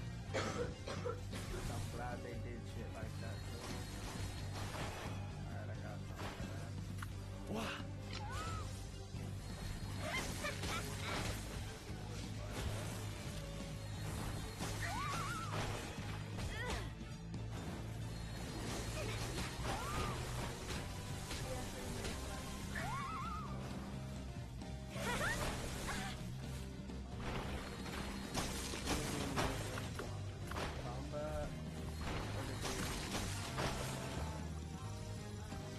Hey, it says my shit, my Firefox is highly effective on him.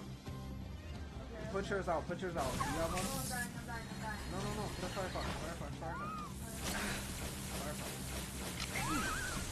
Oh my god, dude, my this thing.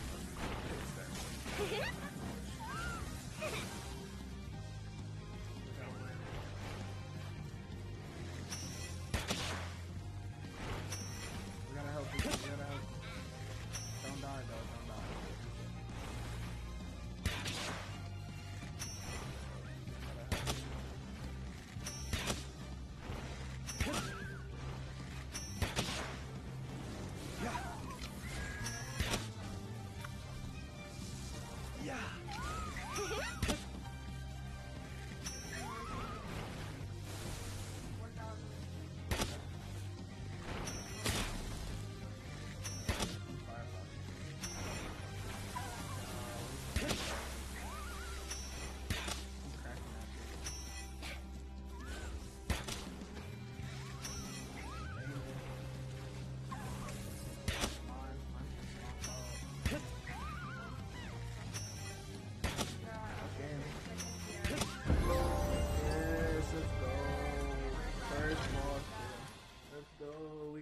ancient technology points.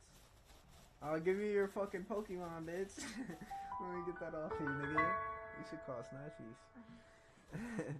Oh, we get to unlock this. Fast travel. We can go home. You wanna go home? We just unlocked a lot of shit, so. Hang on. Yeah. Come on. Fast travel back. You gotta zoom in on the base.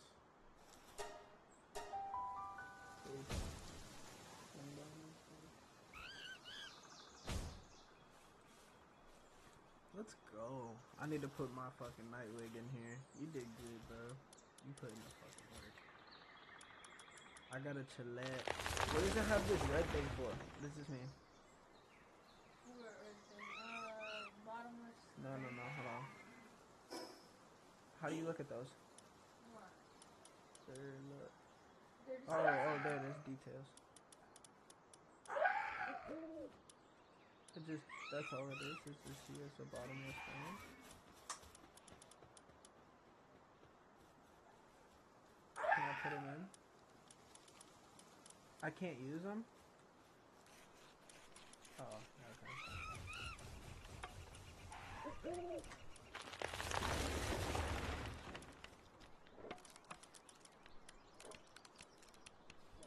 Firefoxes was gas hands. Our Firefoxes is going stupid right there. That was fun. I'm glad we can do shit like that. Shit, cool. My beard barely even got teeth.